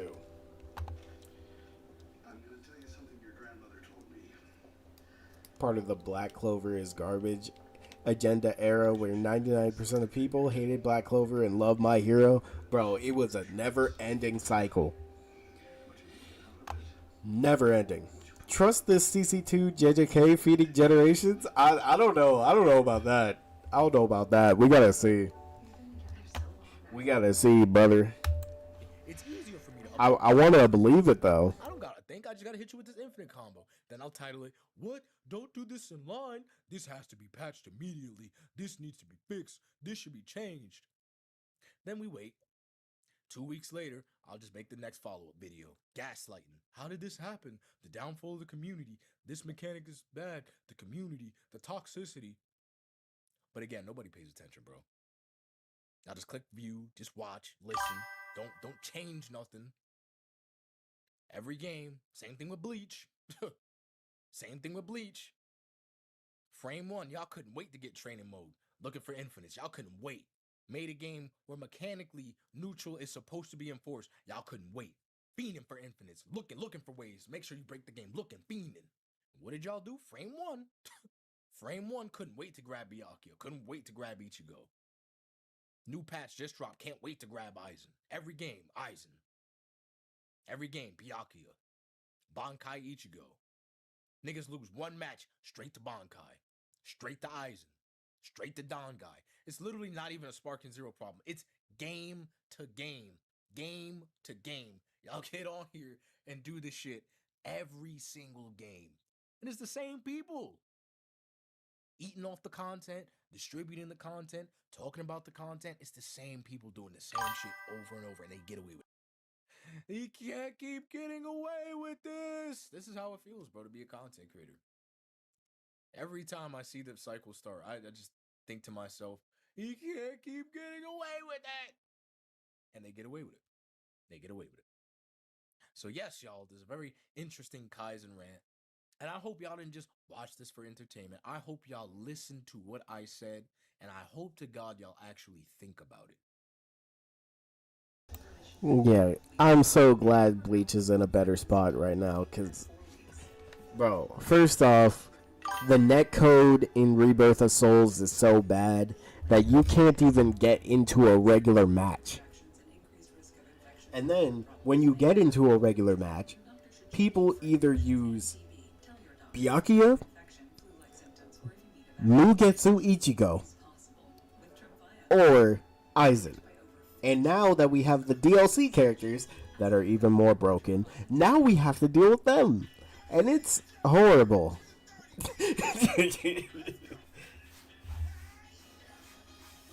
I haven't even played against any of the DLC characters, but I do want to get... Jeez, I don't even know. I think I want to get Unohana. I might as well just get the season pass so I can get all the characters.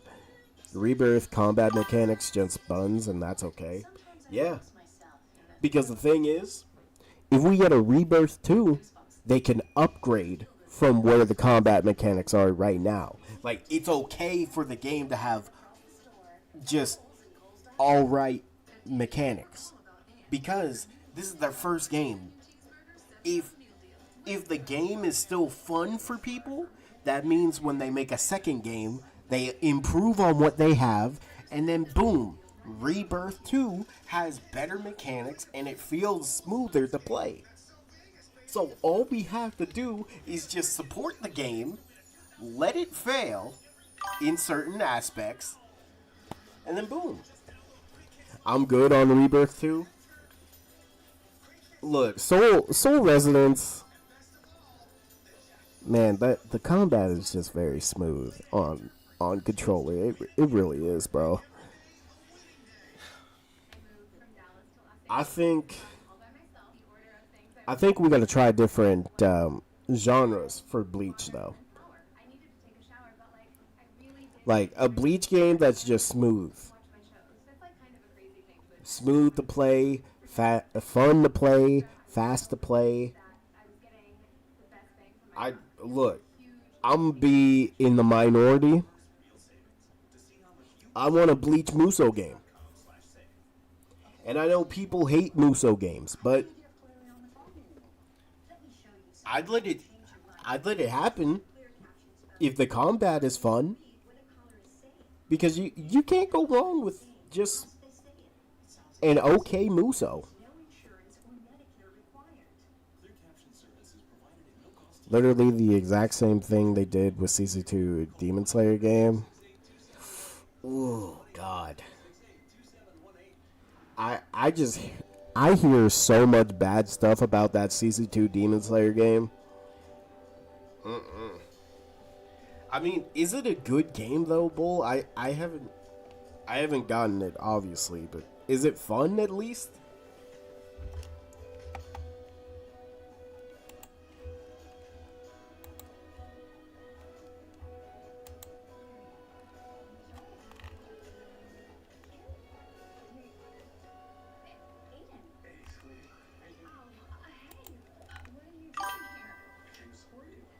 Demon Slayer 2 is actually really good. Well, that's good.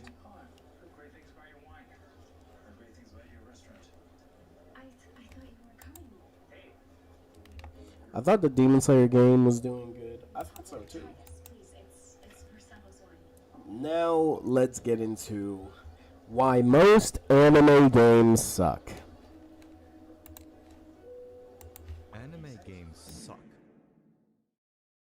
Or at least, most of them do. And when I say anime games, I don't mean games that merely have an anime art style, like Persona does for example, but actual anime-based video games. But why do I think that? Well, the realization came to me when I remembered a game from my childhood that I absolutely loved. One Piece Unlimited Cruise 1 and 2. In fact, I have such fond memories of this game that I recently borrowed a Wii from a friend just to play it again. And after playing it for the past week or so, I have to say, it's still as amazing as I remember it being. Now, some of you might be confused and are probably wondering, why have I never heard of this game if it's so great? Well, I think that's partly because the game was only released for the Nintendo Wii and 3DS. For whatever fucking reason. And to my surprise, while researching for this video, I found that many great anime games were released exclusively for one console. Yeah, I'm looking at you, Naruto. This is very true. Rebirth feels like molasses to play. Is the main horrible thing about it. Bro, I feel like they need to increase the movement speed because the game feels so slow right now. It feels way too slow. But you know what? This does remind me why I don't like the fact that they put some of these games only on one console. Because Rise of a Ninja and Broken Bond are some of the best Naruto games. And they're just on the 360. That Unlimited Cruise, good. It's a good One Piece game, good art style, but it's stuck on the Wii. Like it's crazy. The speed, bro. The speed in Rebirth is so bad. They have to upgrade it somehow, some way. To Rise of a Ninja and the Broken Bond. But back to One Piece. This game is just packed with so many unique elements that make it stand out from other One Piece games. And really, anime games in general. But before we dive into what makes this old game so good, let's discuss what makes a good anime game in general. Because to understand why something is bad, we first need to establish what would make it good, right? Let me ask you a question. What do you expect from a good anime game?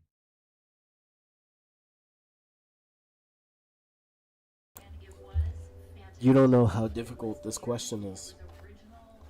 What do you expect from a good anime game?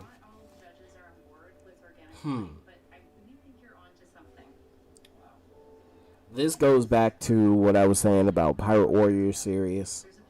Um, this goes back to when we were talking about like playing the game for fun.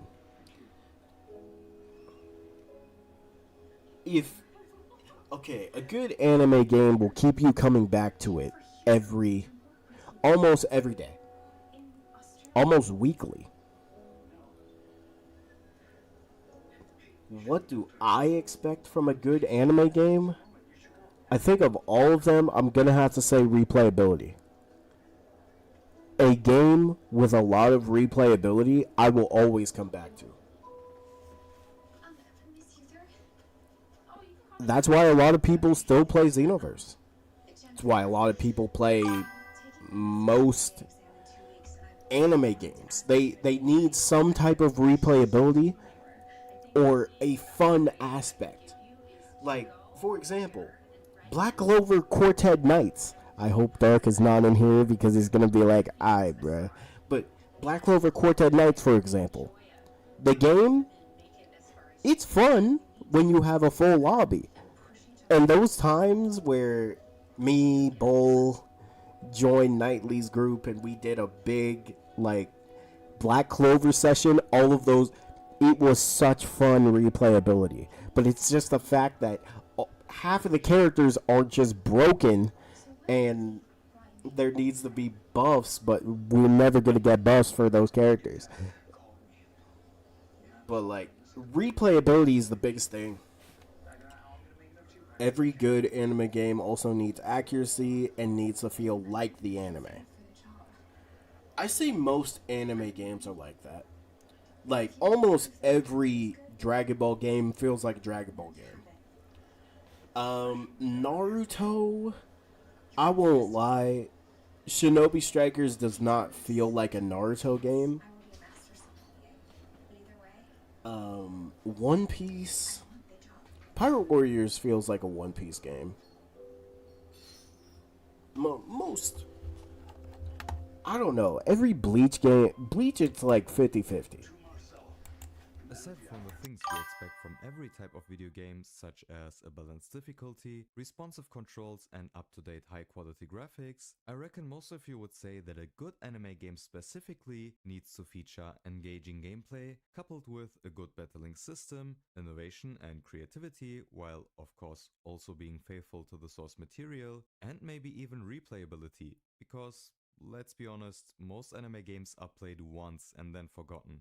Like I mean, he's not wrong. The problem with Quartet was actually just a bad release, so you never found actual lobbies. Yeah, so there was just nothing to do. And it's like you could do the base game, but the base game story mode is like bad. And it's like you only play through it to get the Yami, and then also get DLC characters because Wizard King is just like one of the best characters in the game, and the school lunch you forgot to take out of your backpack before summer break. And yes, while all of these aspects are crucial for a good anime game, there is one thing I believe stands above the rest, and that is immersion. A well-made anime game, or any game adaptation of a non-gaming franchise, should make you feel like you are a part of the world you fell in love with while watching the series or reading the book. The characters from your favorite show should take you by the hand and pull you into their world, as if you are truly a part of their group. But despite their potential, most anime games fall short due to poor game design, repetitive storytelling, and a lack of innovation. Back when I was still in school, being into anime and manga often meant signing up for a lifetime of teasing from classmates. Thankfully, with platforms like TikTok and Netflix popularizing these storytelling mediums here in the West, the roles have slowly but surely reversed to the point where one could even argue that anime and manga are now part of the mainstream, like movies and books. However, while anime and manga are both gaining popularity, it feels like their game adaptations are becoming increasingly more soulless and of poorer quality. But was that always the case? In 1980 Japan, when the arcade boom was at its all-time peak, with titles like Space Invaders and Pac-Man, Taito Corporation released a game which was quite possibly the first anime video game ever made, Lupin the Third.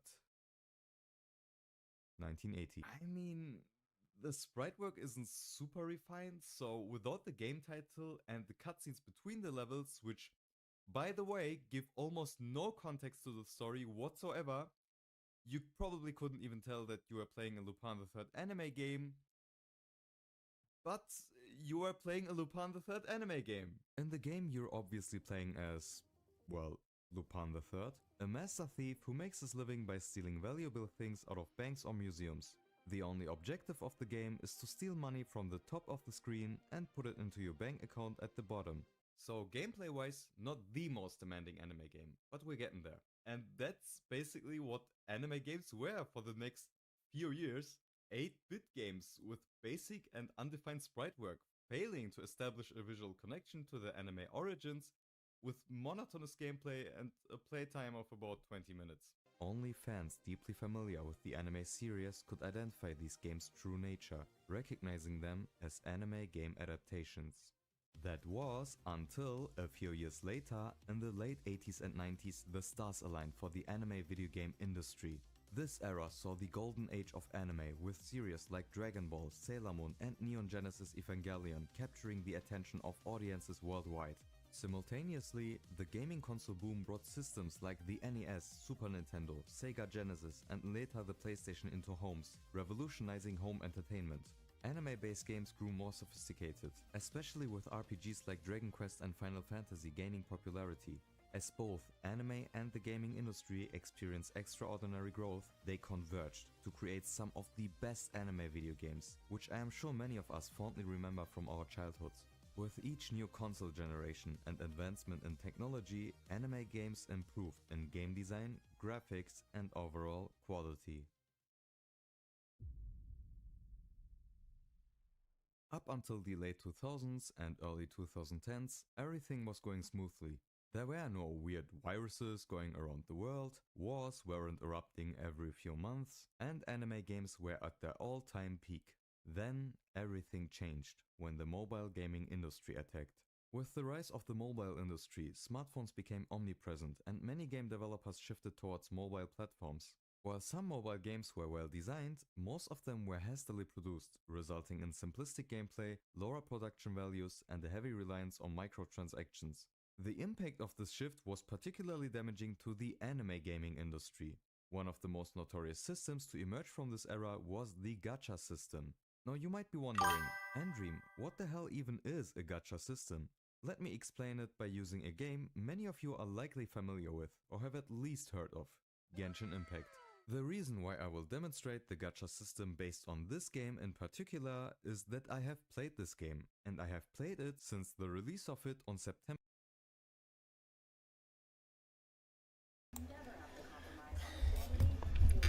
You know, I kind of wish anime games didn't ditch the CAC stuff. Feels like ever since One Punch Man, Hero Nobody Knows, Bandai gave up on CAC games. They shouldn't. Like, whoa. No. How about we do it to you, bull? Look. I would let you get run over for a good One Piece CAC game. I'm telling you, once they do it to One Piece, that One Piece is literally a gold mine for CAC games. Talk about content the amount of content you'll have, the customization your CAC can have, building a crew, having a cruise ship. Oh my god, like there's so much that could go for it. Literally, if One Piece had CACs, it could literally be the GTA. GTA of like anime CAC games. They could have did that for Shinobi Strikers, but they weren't locked in. Like the base game for Shinobi Strikers, like that game is literally just live service. The story sucks. And like they make all their money from microtransactions. Xenoverse should be the blueprint for CAC games and make it better. It literally should be. It should be. And like we do need another company to take on the idea of CAC games. Been so long since the last One Piece game. If Oda ain't helping out with a One Piece game, hey, Bull, nah, we're replacing my name with yours. Okay, we need that. Or I'm putting Dark Shinobi there. God, Genshin came out September 28th, 2020. That was so long ago. I'm like 99% sure Shinobi Striker devs is... Oh, that's their first game? I believe it. I would love for them to make a One Piece one, but only if they worked on the weapons and it wasn't a gotcha thing. Like, if we let the devs of Xenoverse work on everything, every aspect of the game, well, the devs of Shinobi Striker work on the weapons, I'm fine with it. Crossing my fingers. Fingers and toes. Thanks. Okay. Bye. Isn't it online echo chamber to think any game sucks using only comments as the full source of opinions? This is our new Pinot Noir. I mean, what game are they talking about? It's gonna be a huge splash, and we're the first to serve it. And why would you only use comments to talk about like a game being bad? That doesn't make sense. Like, using one person's comment? If you haven't played the full game, you really can't form an opinion. September 28th, 2020, up until the beginning of this year where I finally decided to free my life from this terrible game. I am not kidding, I have spent several hundreds of hours on this accursed game, grinding to satisfy my gacha addiction, just to be left with a C6 Kiki and Diluc. All jokes aside, Genshin Impact is a pretty good game considering it offers an open world fantasy RPG with a great story, lore and exceptional music for free. I managed to obtain nearly every good character in the game without needing to spend money. So if you don't have the money to buy expensive games or the audacity to pirate them and you aren't super put off. By the way, I'm glad this guy added this because I won't lie, trying to have a conversation with the Genshin community, it does feel like this a lot of times. And bull, nah. Again, we're replacing me with you. You're gonna get hit like a pinata. A CAC One Piece game, but who's making it though? Cause like, I won't lie, I kind of want Dims to make it. Because like, regardless, Dims can make it. Let modders make One Piece revamp, One Piece Xenoverse revamp, and I'll be on that. Yeah, this is how talking to the Genshin community really feels like, bro. Like, say what they want to hear, and leave it at that. By the gacha system, which I am about to present to you in a minute, you might consider playing it. Okay, he's gone. If you do choose to install the game, please be cautious as it can be highly addictive and can rob you of your time if you aren't careful. Hashtag no ad. Okay, now for you to understand the gacha system in Genshin Impact, you'll first need to understand a few things about the game's wishing system. In the game, you start with a few free characters, but the majority are locked behind the so-called wishing system. Suppose a character you've been having an eye on shows up on a banner. To pull them, you'll need Intertwined Fate, an in-game currency obtainable through hours of grinding. For free! It takes hours of grinding, but it's technically free! $0 spent. However, there's a catch. To have a chance at pulling that character, you'll likely need to wish for that specific character about 90 times. Although it is possible that you might get lucky earlier and pull the character below the 90 wish pity, which is guaranteed to be a 5-star character, the odds are extremely low, so expect spending around 90 wishes. Accordingly, you'll need 90 intertwined fates. Okay, great! I have 90 intertwined fates, so now I can pull my favorite character. No, wait. It isn't guaranteed that you summon your desired character at the 90 wish pity. You see, the chances between getting the character featured on the banner and getting another character from the standard banner are 50-50. I've lost this coin toss to Kiki, Diluc and Jean more times than I care to admit. But don't despair. After losing the 50-50, if you continue to pull for the character another 90 times, the next pity is guaranteed to deliver the character featured on the banner. Great! That means I only need to farm 180 fates and then I can get a character I want guaranteed. Technically, yes. However, farming those 180 fates is incredibly tedious.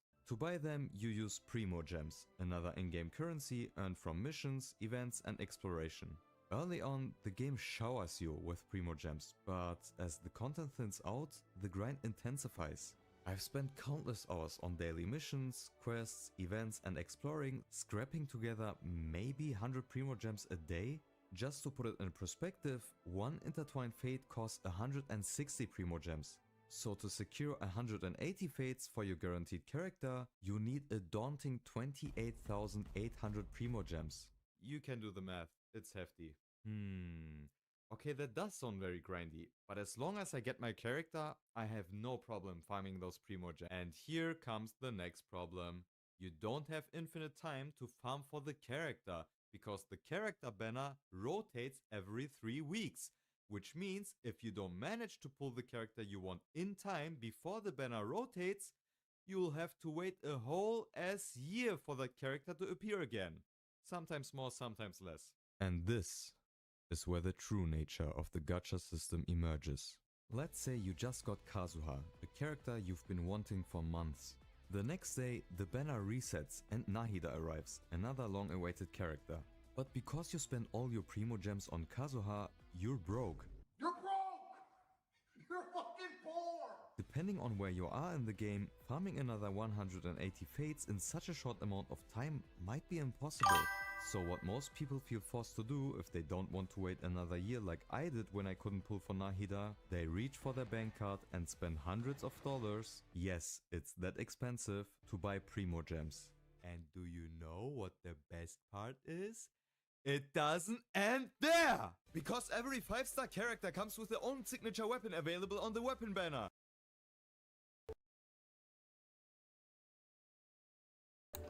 Why is he... I swear, this turned from why most anime games suck to why Genshin Impact sucks. And Lava, I'm so glad you are freed now. What's the hub world for the One Piece CAC game? Technically, for the One Piece CAC game,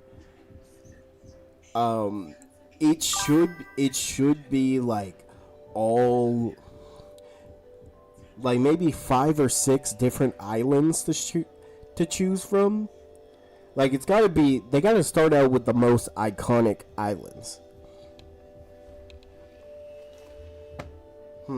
For a One Piece CAC game. Okay. So I feel like there should be a story mode and then a CAC mode. Story mode, you play through the Straw Hat story and everything, and then CAC mode, and Candido's like, putting it on Huncho Bull and Candido's life. JJK CC2 will be so good, it will feed generations. Whoa. I'm not spending that much. Your starting hub should be on the ship. Maybe. Because the next question is, for a CAC in One Piece, you should be able to choose between, like, a pirate, a marine, and, like, a revolutionary. Why me, though? I'm sorry. You're caught in the crossfire, brother. Remember the 50% chance of getting the character you want after 90 wishes and the 100% guarantee after 180 wishes? The weapon banner has the same concept but worse. Here you can lose the 50-50 twice. So to guarantee a 5-star weapon that complements your new 5-star character, you might end up spending up to 270 intertwined fates, which equals 43,200 pre-war gems. Quick disclaimer here. As I said before, I haven't played Genshin Impact in quite a while, and apparently MiHoYo choose to change the number of times you can lose the 50-50 on a weapon banner from 2 to 1. So I guess it's not that unfair anymore. I just wanted to throw that in here before people say that I'm spreading misinformation. I must admit, it's a bit ironic that I'm ranting about the system after calling Genshin Impact a great game. But to be really honest with you, you don't need every good 5-star character to clear the hardest content in the game. 1 or 2 are sufficient. And you certainly don't need 5-star weapons, as the game provides plenty of good 4-star weapons. That's why I never pulled on the weapon banner, and neither should you if you are a free-to-play player. And if you don't want to lose your next 50-50 in Genshin Impact, you should subscribe to my YouTube channel. And if you don't play gacha games, you should still subscribe to my YouTube channel. Because I make good videos. So to put it in a nutshell, a gacha system is a type of microtransaction in video games where players spend in-game currency or real money to obtain random rewards. This system is similar to gambling, as players often do not know what they will receive until after the purchase. And almost every anime mobile game has this darn system, nearly 95% of them. It makes sense economically. Mobile games like One Piece Treasure Cruise are easy and cheap to program and can be highly addictive. And with a gacha system integrated, developers can make a lot of money with minimal effort, which is the primary goal for anime games anyway. Because what you have to understand about the anime and manga industry is that anime are almost always a loss-making, or at best a low-profit business.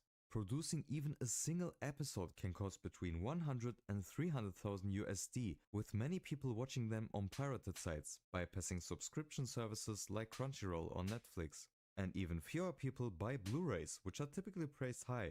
But if anime don't even cover production costs most of the time, what's the point in producing them?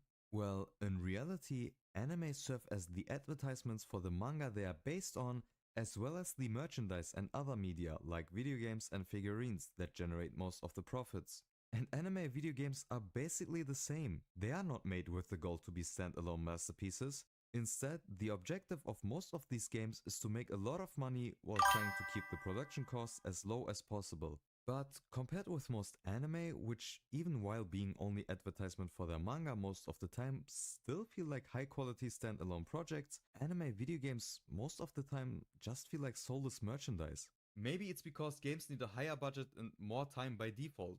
I don't know. But if they could make a good anime game with enough time, budget and the right people, why don't they do it? I don't know, maybe it's because these games are made to milk the franchise, since fans will buy them anyway. You have to ask yourself and be really honest about it. If you think about your favorite anime games, would you still play them if they weren't about your favorite anime? Because in my opinion, anime games are like fashion brands. They are only bought because of the name or reputation. Another reason for the decline in the quality of anime games is the business strategy quantity over quality. The success of major anime series led to a rush of licensed games. Developers often release games to coincide with anime seasons or movie releases, often at the expense of quality. These games are frequently developed on tight schedules, resulting in rushed and unpolished products. For example, let's take a look at the Demon Slayer game Hinokami Chronicles, which was released on the 13th of October 2021. I would estimate that the game was in development for no more than 2 years at most. Why do I think that? Well, take a look at the volume sales chart for the Demon Slayer manga. As you can see, before the anime aired, the manga was performing rather poorly because, as I stated earlier, anime are the biggest and most effective advertisement for the manga. Very rarely is it the case that a manga performs well before its anime adaptation has aired. One such rare example would be Chainsaw Man, which already performed really well before the release of the anime. And since no one knew about Demon Slayer before the glorious anime adaptation, I would say that the development of the game could not have started until the time of the anime's release at the earliest. Otherwise, no one would have bought the game. Now, look at what happened after the anime aired, especially between the release of episode 19 of the anime, which was the highlight episode where Tanjiro fought against Rui, and the release of the movie Infinity Train. The manga sales skyrocketed. So I think that the development of the game probably started during this time period. Let's just hypothetically say it began on the release day of episode 19, which was the 10th of August 2019. That leaves us with a development time of about 2 years. 2 years is about the time you would need to develop a somewhat decent indie or mobile game, and it is far too little time for a fully fledged anime game that was released on 9th generation consoles like the PlayStation 5.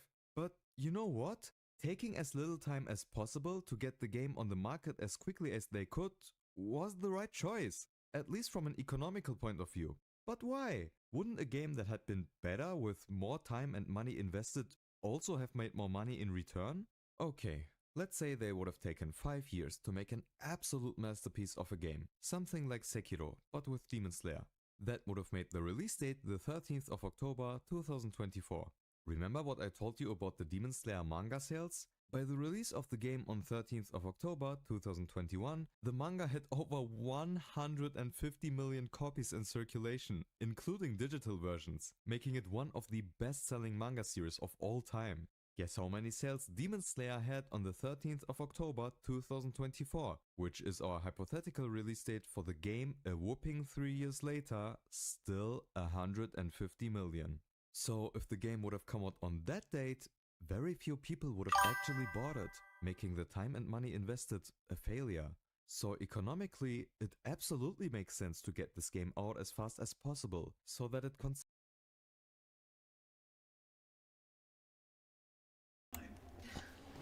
Yeah, last time we seen developers take 5 years to make a game was Sparking. Yep. And somehow they still rushed Sparking out to us. Which is crazy when you think about it. Why did they rush this game to us? And we saw all these glaring issues, but the Sparking Zero community was like, oh no, there's no issues. Y'all are just hating. Well, you see where the game is right now. coincides with the hype Demon Slayer had at the time.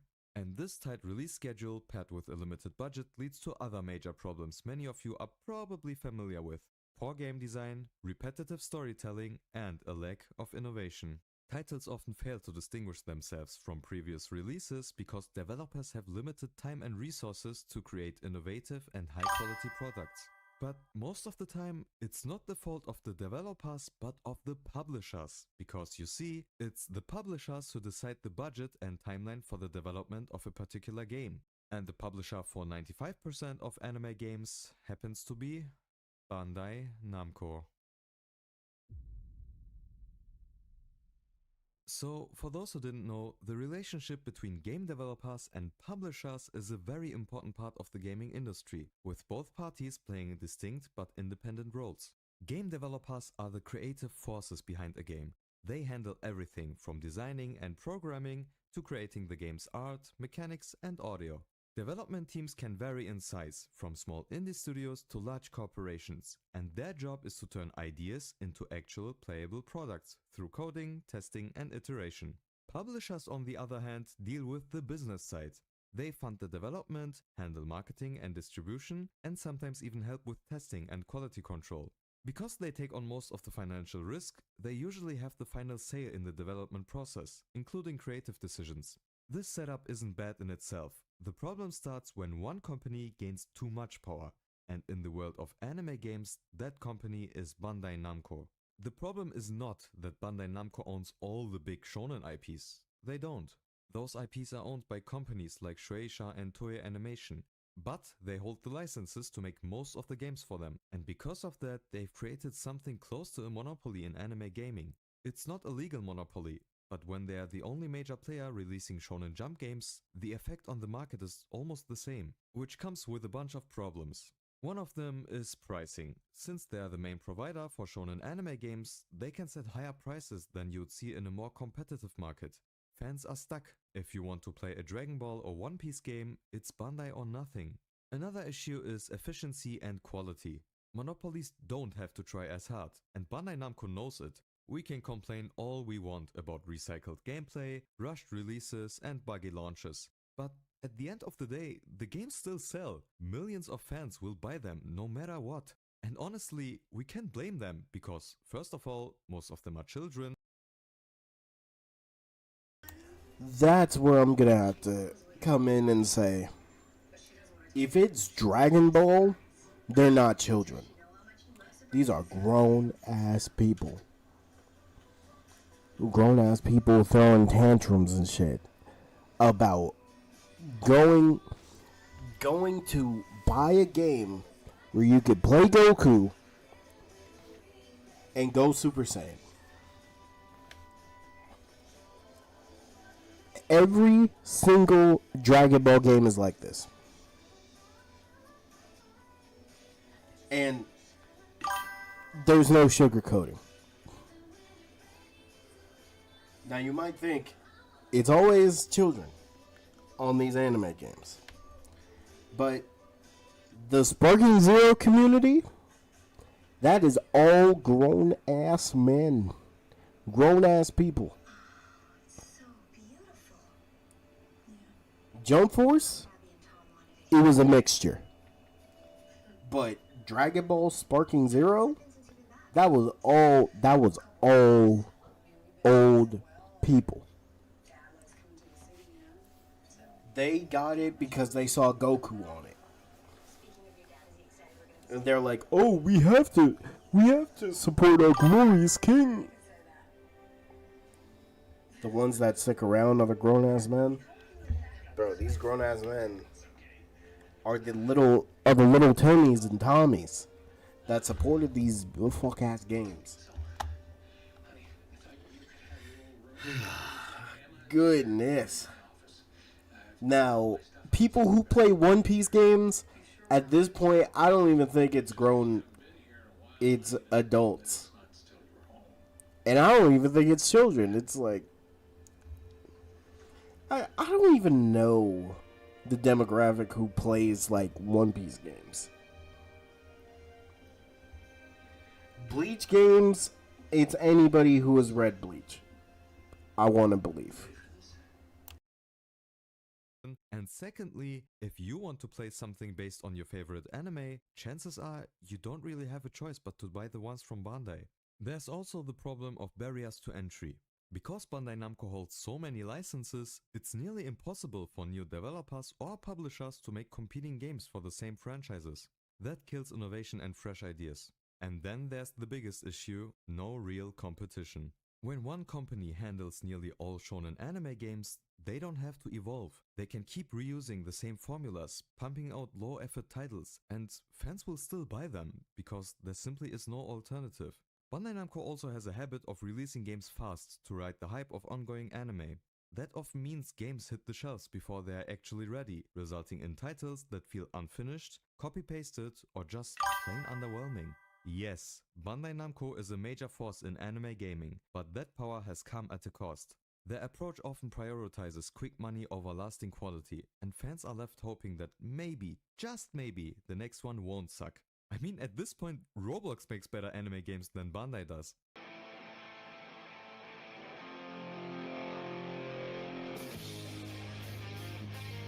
And this brings us back to the part that I think is most important for these types of games. Immersion.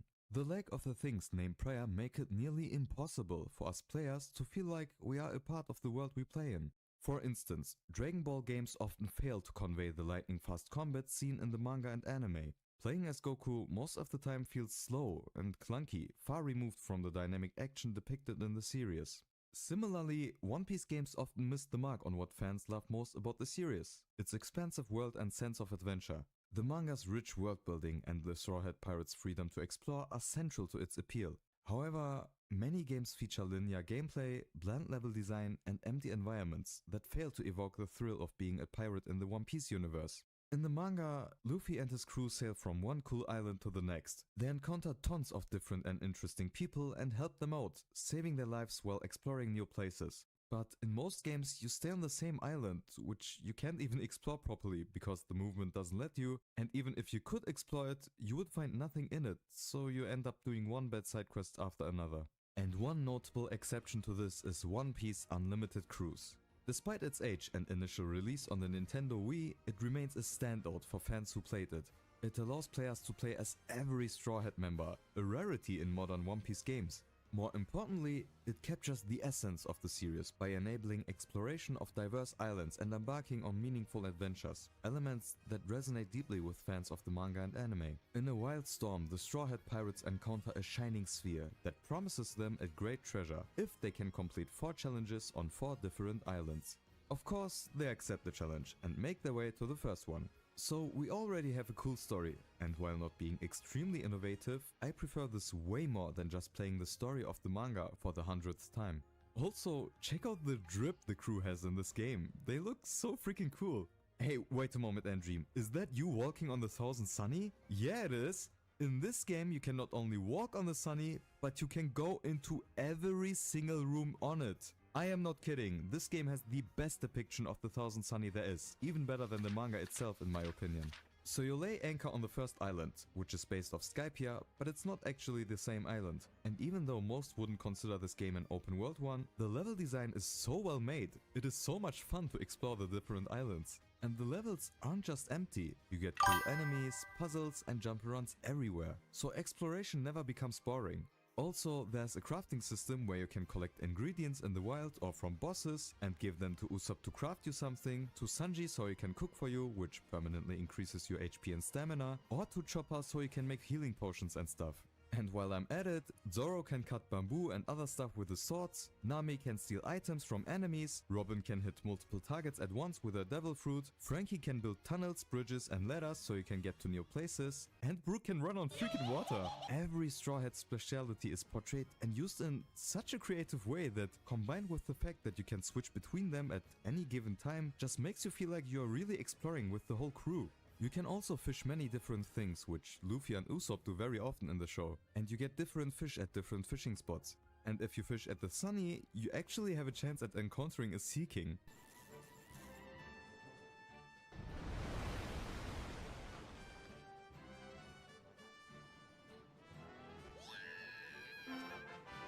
Apart from catching fish, you can also use a net to catch insects, which you might need to craft medicine or weapons. And if you catch an insect or a fish, you get a custom reaction from the character that did, matching their personality perfectly. When you walk around the islands, you'll notice these weird, muddy looking guys that can transform into all sorts of enemies the Straw Hats have encountered on their adventures. That also has a lore reason. You see, in the middle of those 4 islands, there's this giant tree that saves data about the Straw Hat Pirates' adventures and recreates their enemies. And not only minor ones, the bosses essentially work the same way. They hatch out of these weird cocoons, which transform into all of the important people of the One Piece world. From other pirates like Eustace Captain Kidd, to Emperors of the Sea like Edward Newgate, up to admirals like Kizaru. Also, these boss fights are sometimes kinda hard, which is highly welcomed in my book. I am generally of the opinion that games nowadays, and especially anime games, have become too easy because developers make these games either for children or they underestimate us players. Anyways, this game has so much more that I could talk about in depth. From phenomenal bosses that use their abilities portrayed in the manga extremely well to really creative puzzles and scenarios. But I will leave that for you to explore. Also, as I mentioned earlier, there's a second part, which is not really a second part. You know, it's a continuation of the first game, but the graphics and soundtrack are the same, and they feel like they could be on one disc. But I think they split them because of storage space reasons, I don't know. Fun fact about this game, it took me a whole year as a kid to beat the final boss. We need One Piece World Seeker, but with good RPG mechanics. That would be wonderful. I want a One Piece game where we could play the entire crew. Honestly, a One Piece game with good multiplayer as well. I need both of those. There's so much they could do. I'd even take a One Piece Monster Hunter style game. Yo, honestly, that would go kinda crazy. That would. Wait, hold on. Difficult, You got but something with for that. the most part, it was because 12-year-old me just sucked at video games. And when I finally beat him, I had this crazy endorphin rush to my brain that made me feel more alive than after beating Melania in Elden Ring after 150 tries. Let's see how long I need this time. I hope it doesn't take another 12 months. The only thing that could have made this game better in my eyes, apart from a remake with better graphics and controls, please Bandai, would have been a nice multiplayer mode. It does have a couch co-op where you can play 1 versus 1, but I mean a multiplayer where you can explore with a friend. Which brings me to the final reason these anime games just aren't worth it most of the time. The multiplayer. Let's face it, multiplayer in anime games is a huge letdown most of the time. And it is so sad that even though most anime revolve around a band of friends trying to do shit like save the world, there is little to no effort in making a good co-op anime game. The issue with most multiplayer modes is that the base game typically only features 1v1 arena fights due to the limited time and budget, and that's it. And even when an anime game attempts to step out of its comfort zone, the lack of resources becomes painfully obvious. These single-player issues inevitably affect the multiplayer experience, leaving us with nothing more than 1v1 battles 99% of the time. Sure, I like myself a good 1v1 match in Naruto Ultimate Ninja Storm 4, but it's so frustrating knowing there's so much more potential for co-op gameplay. Dragon Ball Xenoverse 2, for instance, is a decent attempt at offering more. It includes cool features like doing side quests together, fighting raid bosses too powerful to defeat alone, and even a tabletop game mode. And while it's not the pinnacle of what anime multiplayer games could be, at least it made an effort and somewhat succeeded. So to summarize everything we've talked about in this video, anime games mostly suck because of tight release schedules paired with a low production budget, which is mostly the fault of the publishers, aka Bandai Namco. This leads to the games being low in quality and uncreative, which in return makes us unable to immerse ourselves in them. In addition, the rise of the mobile industry made these games look more like soulless merchandise and cash grabs, which is partly because of the nature of the mobile game industry and partly because of the gacha system that emerged from it. And lastly, there is zero to no effort in integrating a good multiplayer system into these games, which makes them very short-lived because there just isn't a reason to keep playing them after completing the story. Also, something I only touched on briefly, which doesn't really have to do with how good the games themselves are, but is still really shameless if you take into consideration the things we've talked about: pricing. For whatever fucking reason, these publishers have the audacity to overprice these games so fucking hard. I mean, yeah, Dragon Ball games usually drop to around $15 a year after release, especially when they are on sale. But when Jump Force came out, it costed 70 euros. And I finished the game after 3 days of not even grinding it that hard. I can't be the only one who thinks these games deserve to only cost $30 max most of the time. I mean, for $70 you could get Elden Ring with the Shadow of the Erdtree DLC when they're on sale. Play it, it's awesome. Now, after everything we've talked about, I actually want to give you guys a list of anime game ideas that bear a lot of potential in my opinion, just so you can get a feeling on what anime games could be like in a perfect universe. A Dragon Ball action game in the style of Black Myth Wukong. A high quality action game in the Dragon Ball universe like Black Myth Wukong would be mind-blowing, with cinematic boss battles, fast-paced combat and a beautiful open world that brings iconic sagas to life like never before. A one-piece open-world game.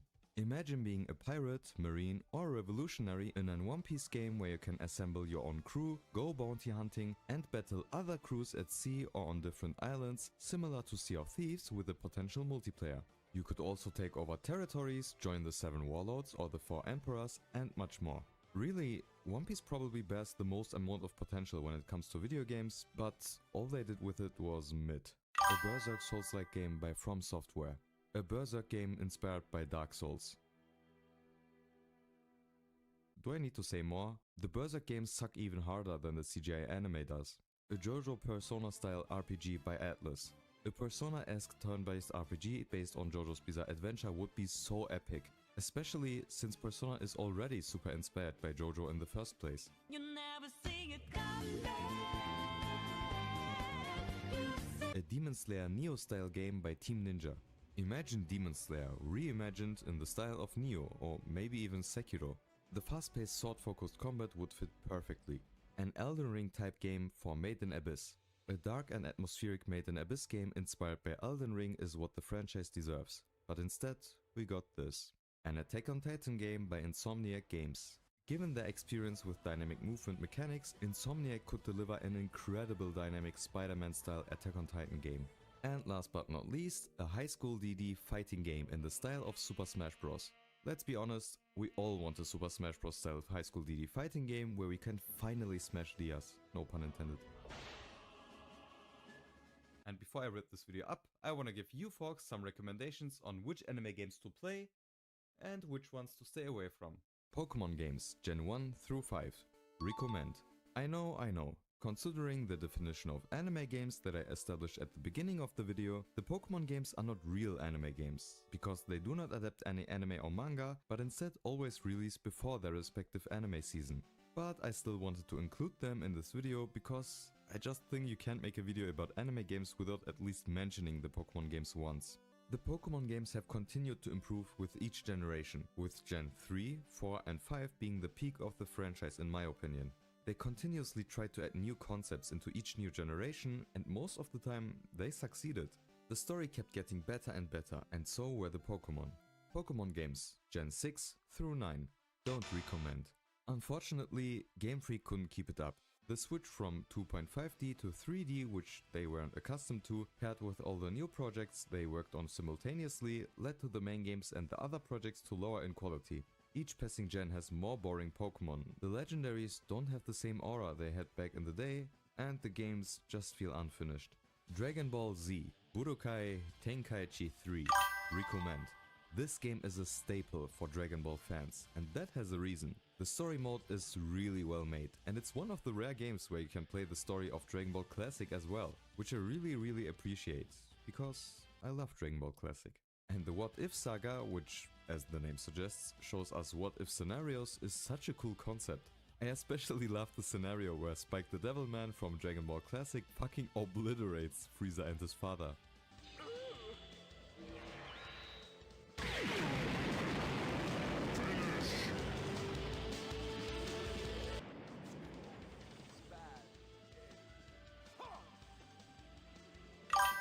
Also, the combo possibilities in this game are practically endless, so fighting doesn't get boring ever. Dragon Ball Xenoverse 2. Recommend. I don't know if this is a hot take or not, but I like this game. It was my first PS4 game ever, and to be honest, there are little bad things to say about it in my opinion. The story is really original, so you don't just play the normal Dragon Ball story for the 50th time. Also, the fact that you can make your own character, pick your race, choose a master and learn the moves of all the different characters of the Dragon Ball universe makes the fighting in this game really diverse.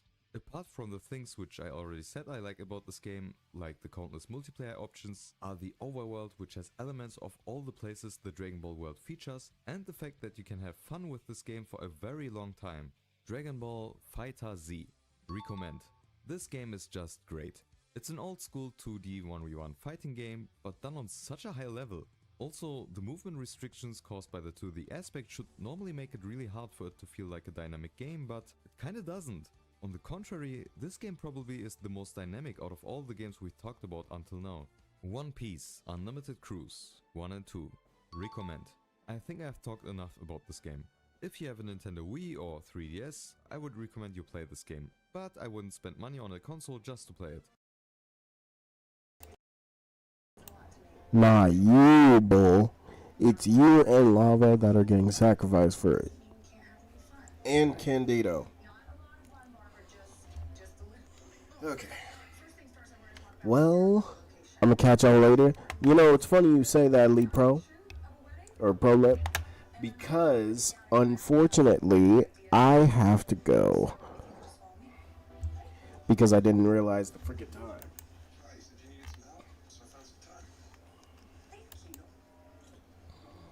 I'm not feeling good. Get better soon, man. And again, take care of yourself.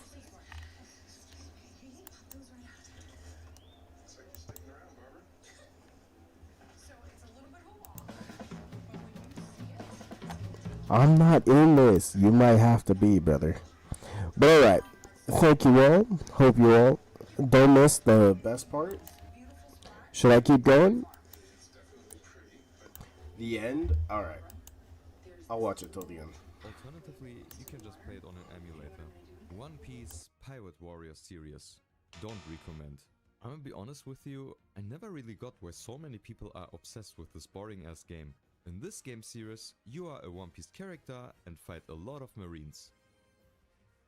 That's it. I mean, yeah, playing it is a great stress reliever, but come on, this game series isn't that good. Naruto, Rise of a Ninja, and Naruto, The Broken Bond. Recommend. These games, while unfortunately being exclusive to the Xbox 360, are everything I could want from a Naruto game. They are like the One Piece Unlimited Cruise equivalent to Naruto games. Both have a beautiful and dynamic open world, which have many traps and obstacles that you can only spot and bypass using specific characters and their abilities, which makes you feel like a real ninja.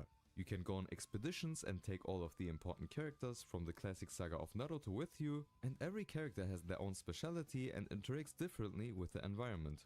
And when fighting, you literally have to do the finger movements with your thumbsticks, which is so cool in my opinion. Naruto Ultimate Ninja Storm series. Recommend? To be honest, this game series is pretty good, but I have marked it as only okay because it kept downgrading game after game. First one was open world. Second and third were linear level-based games, which is not a bad thing per se. I really do enjoy linear or level-based games over open world games sometimes, but for a game where the characters you're playing should be jumping from tree to tree and building to building, this was a huge downgrade in my eyes. Fourth one didn't even have a map, except the Boruto mode, which, let's be honest, who wants to play that? But the boss fights, the cutscenes and the fighting system might be the best out of every anime game I've played so far. Yu-Gi-Oh! Tag Force series, and Yu-Gi-Oh! Games in general, recommend. The Tag Force series is a series of 6 Yu-Gi-Oh! Games for the PlayStation 2 and PlayStation Portable. The first 3 covered the GX saga and the last 3 the 5D saga. These were the first games that introduced the 2 vs 2 battling system into Yu-Gi-Oh! Games, and they did such a good job in doing so. In this game, you'll play as a self-made character who lives in Slifer together with the protagonists of the series. You have a clock in the corner that tells you the time. That's really important because you have to be at specific places at specific times. For example, the classes at the academy begin at exactly 8 o'clock. You can make friends with the characters from the series until they like you so much that you can ask them to be your partner for the 2 vs 2 duels. And after 90 days, there's a tournament to take part in. Yu-Gi-Oh! Games in general are very good because it doesn't take too long nor is it too expensive to make one. Yet the immersion is very high most of the time because you're literally playing said card game they play in the series. But this one gets bonus points for being extremely innovative and implementing creative concepts. The Attack on Titan games. Don't recommend. They are just boring and could have been a lot better if produced by developers like Insomniac Games, who made the recent Spider-Man games. Fists of the North Star, Lost Paradise. Recommend. To be honest with you guys, I did not play this game, but I did play Yakuza 0 and it is one of my favorite games of all time. And this is basically a Fist of the North Star game in the style of the Yakuza series made by the same developers, Ryuga Gotoku Studio, so yeah, I bet it's awesome. Demon Slayer, Hinokami Chronicles. Don't recommend. Yeah, you've probably guessed it, but I wouldn't recommend this game. It's not bad, not at all, but for the love of God, this game is not worth $60 of your hard-earned money. But if you're a huge Demon Slayer fan and happen to find it on sale, yeah, you can buy it I guess. I know it's a bit unfair that I recommend the Naruto Ultimate Ninja Storm series, but not the Demon Slayer Hinokami Chronicles. But the difference is that Naruto Ultimate Ninja Storm Legacy goes on a $15 sale pretty often, which includes all 4 Ultimate Ninja Storm games, with the first 3 being remastered, plus you get all the DLCs. For $15, I think this is a banger investment. My Hero Academia, Black Clover, Jujutsu Kaisen and games of other popular anime that have a development time of about 3 weeks and are just there to milk money out of big franchise hypes, don't recommend. Anime crossover games like Jump Ultimate Stars, J-Stars Victory vs Plus and Jump Force, don't recommend. These are the type of games that are the best thing ever in your dreams. But when you play them in reality, your disappointment is unmeasurable and your day is ruined, because you realize the developers had to spend all of their money on the licenses for all the various anime that they had about $20 left to make the rest of the game. almost every anime mobile game. Don't recommend. Gacha games, ultra don't recommend. Looking back on everything we've discussed, the future of anime games might seem bleak. However, we shouldn't give up hope because there are always exceptions. One such exception is the game Dragon Ball Sparking Zero. This game is the perfect Dragon Ball experience. Just from watching the trailers, I could tell that gameplay-wise, it has the potential to be the best the anime gaming industry has to offer. The movements look incredibly dynamic, the combos appear diverse and engaging, and bringing back concepts from Budokai Tenkaichi 3, like the What If saga, is a brilliant move. I am so hyped for this game and I can't wait. It was shit. As you can tell, I wrote the script a year ago when the game wasn't even out yet, and it was shit. Okay, maybe it wasn't shit, but it was clearly not as good as everyone expected it to be, and 3 months after release, everyone pretty much forgot the game even existed, so yeah. But hey, if you enjoyed this video, please consider giving it a like, leaving a comment and subscribing to the channel. It really means a lot to me. If you want to see more content like this, I've actually uploaded another video alongside this one. These are my first 2 YouTube videos and I hope to create many more in the future. One last thing, I have an Instagram page where I post my art. If you're interested, feel free to check it out. Alright, that's enough self-promotion. I want to know what your favorite anime game is and why. Share your thoughts in the comments below. Thanks for watching and I'll see you in the next.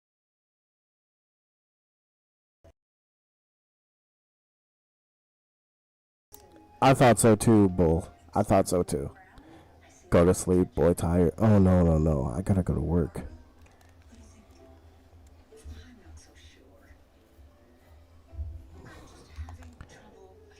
Yeah, the worst part was, like,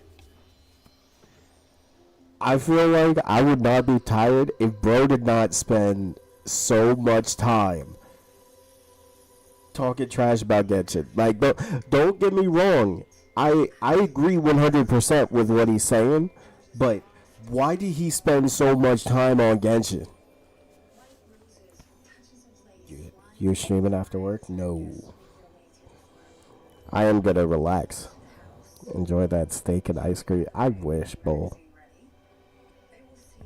I wish. I literally have to get ready very soon.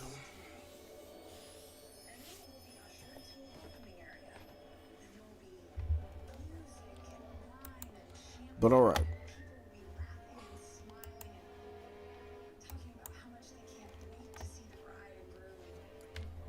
Yeah, unfortunately.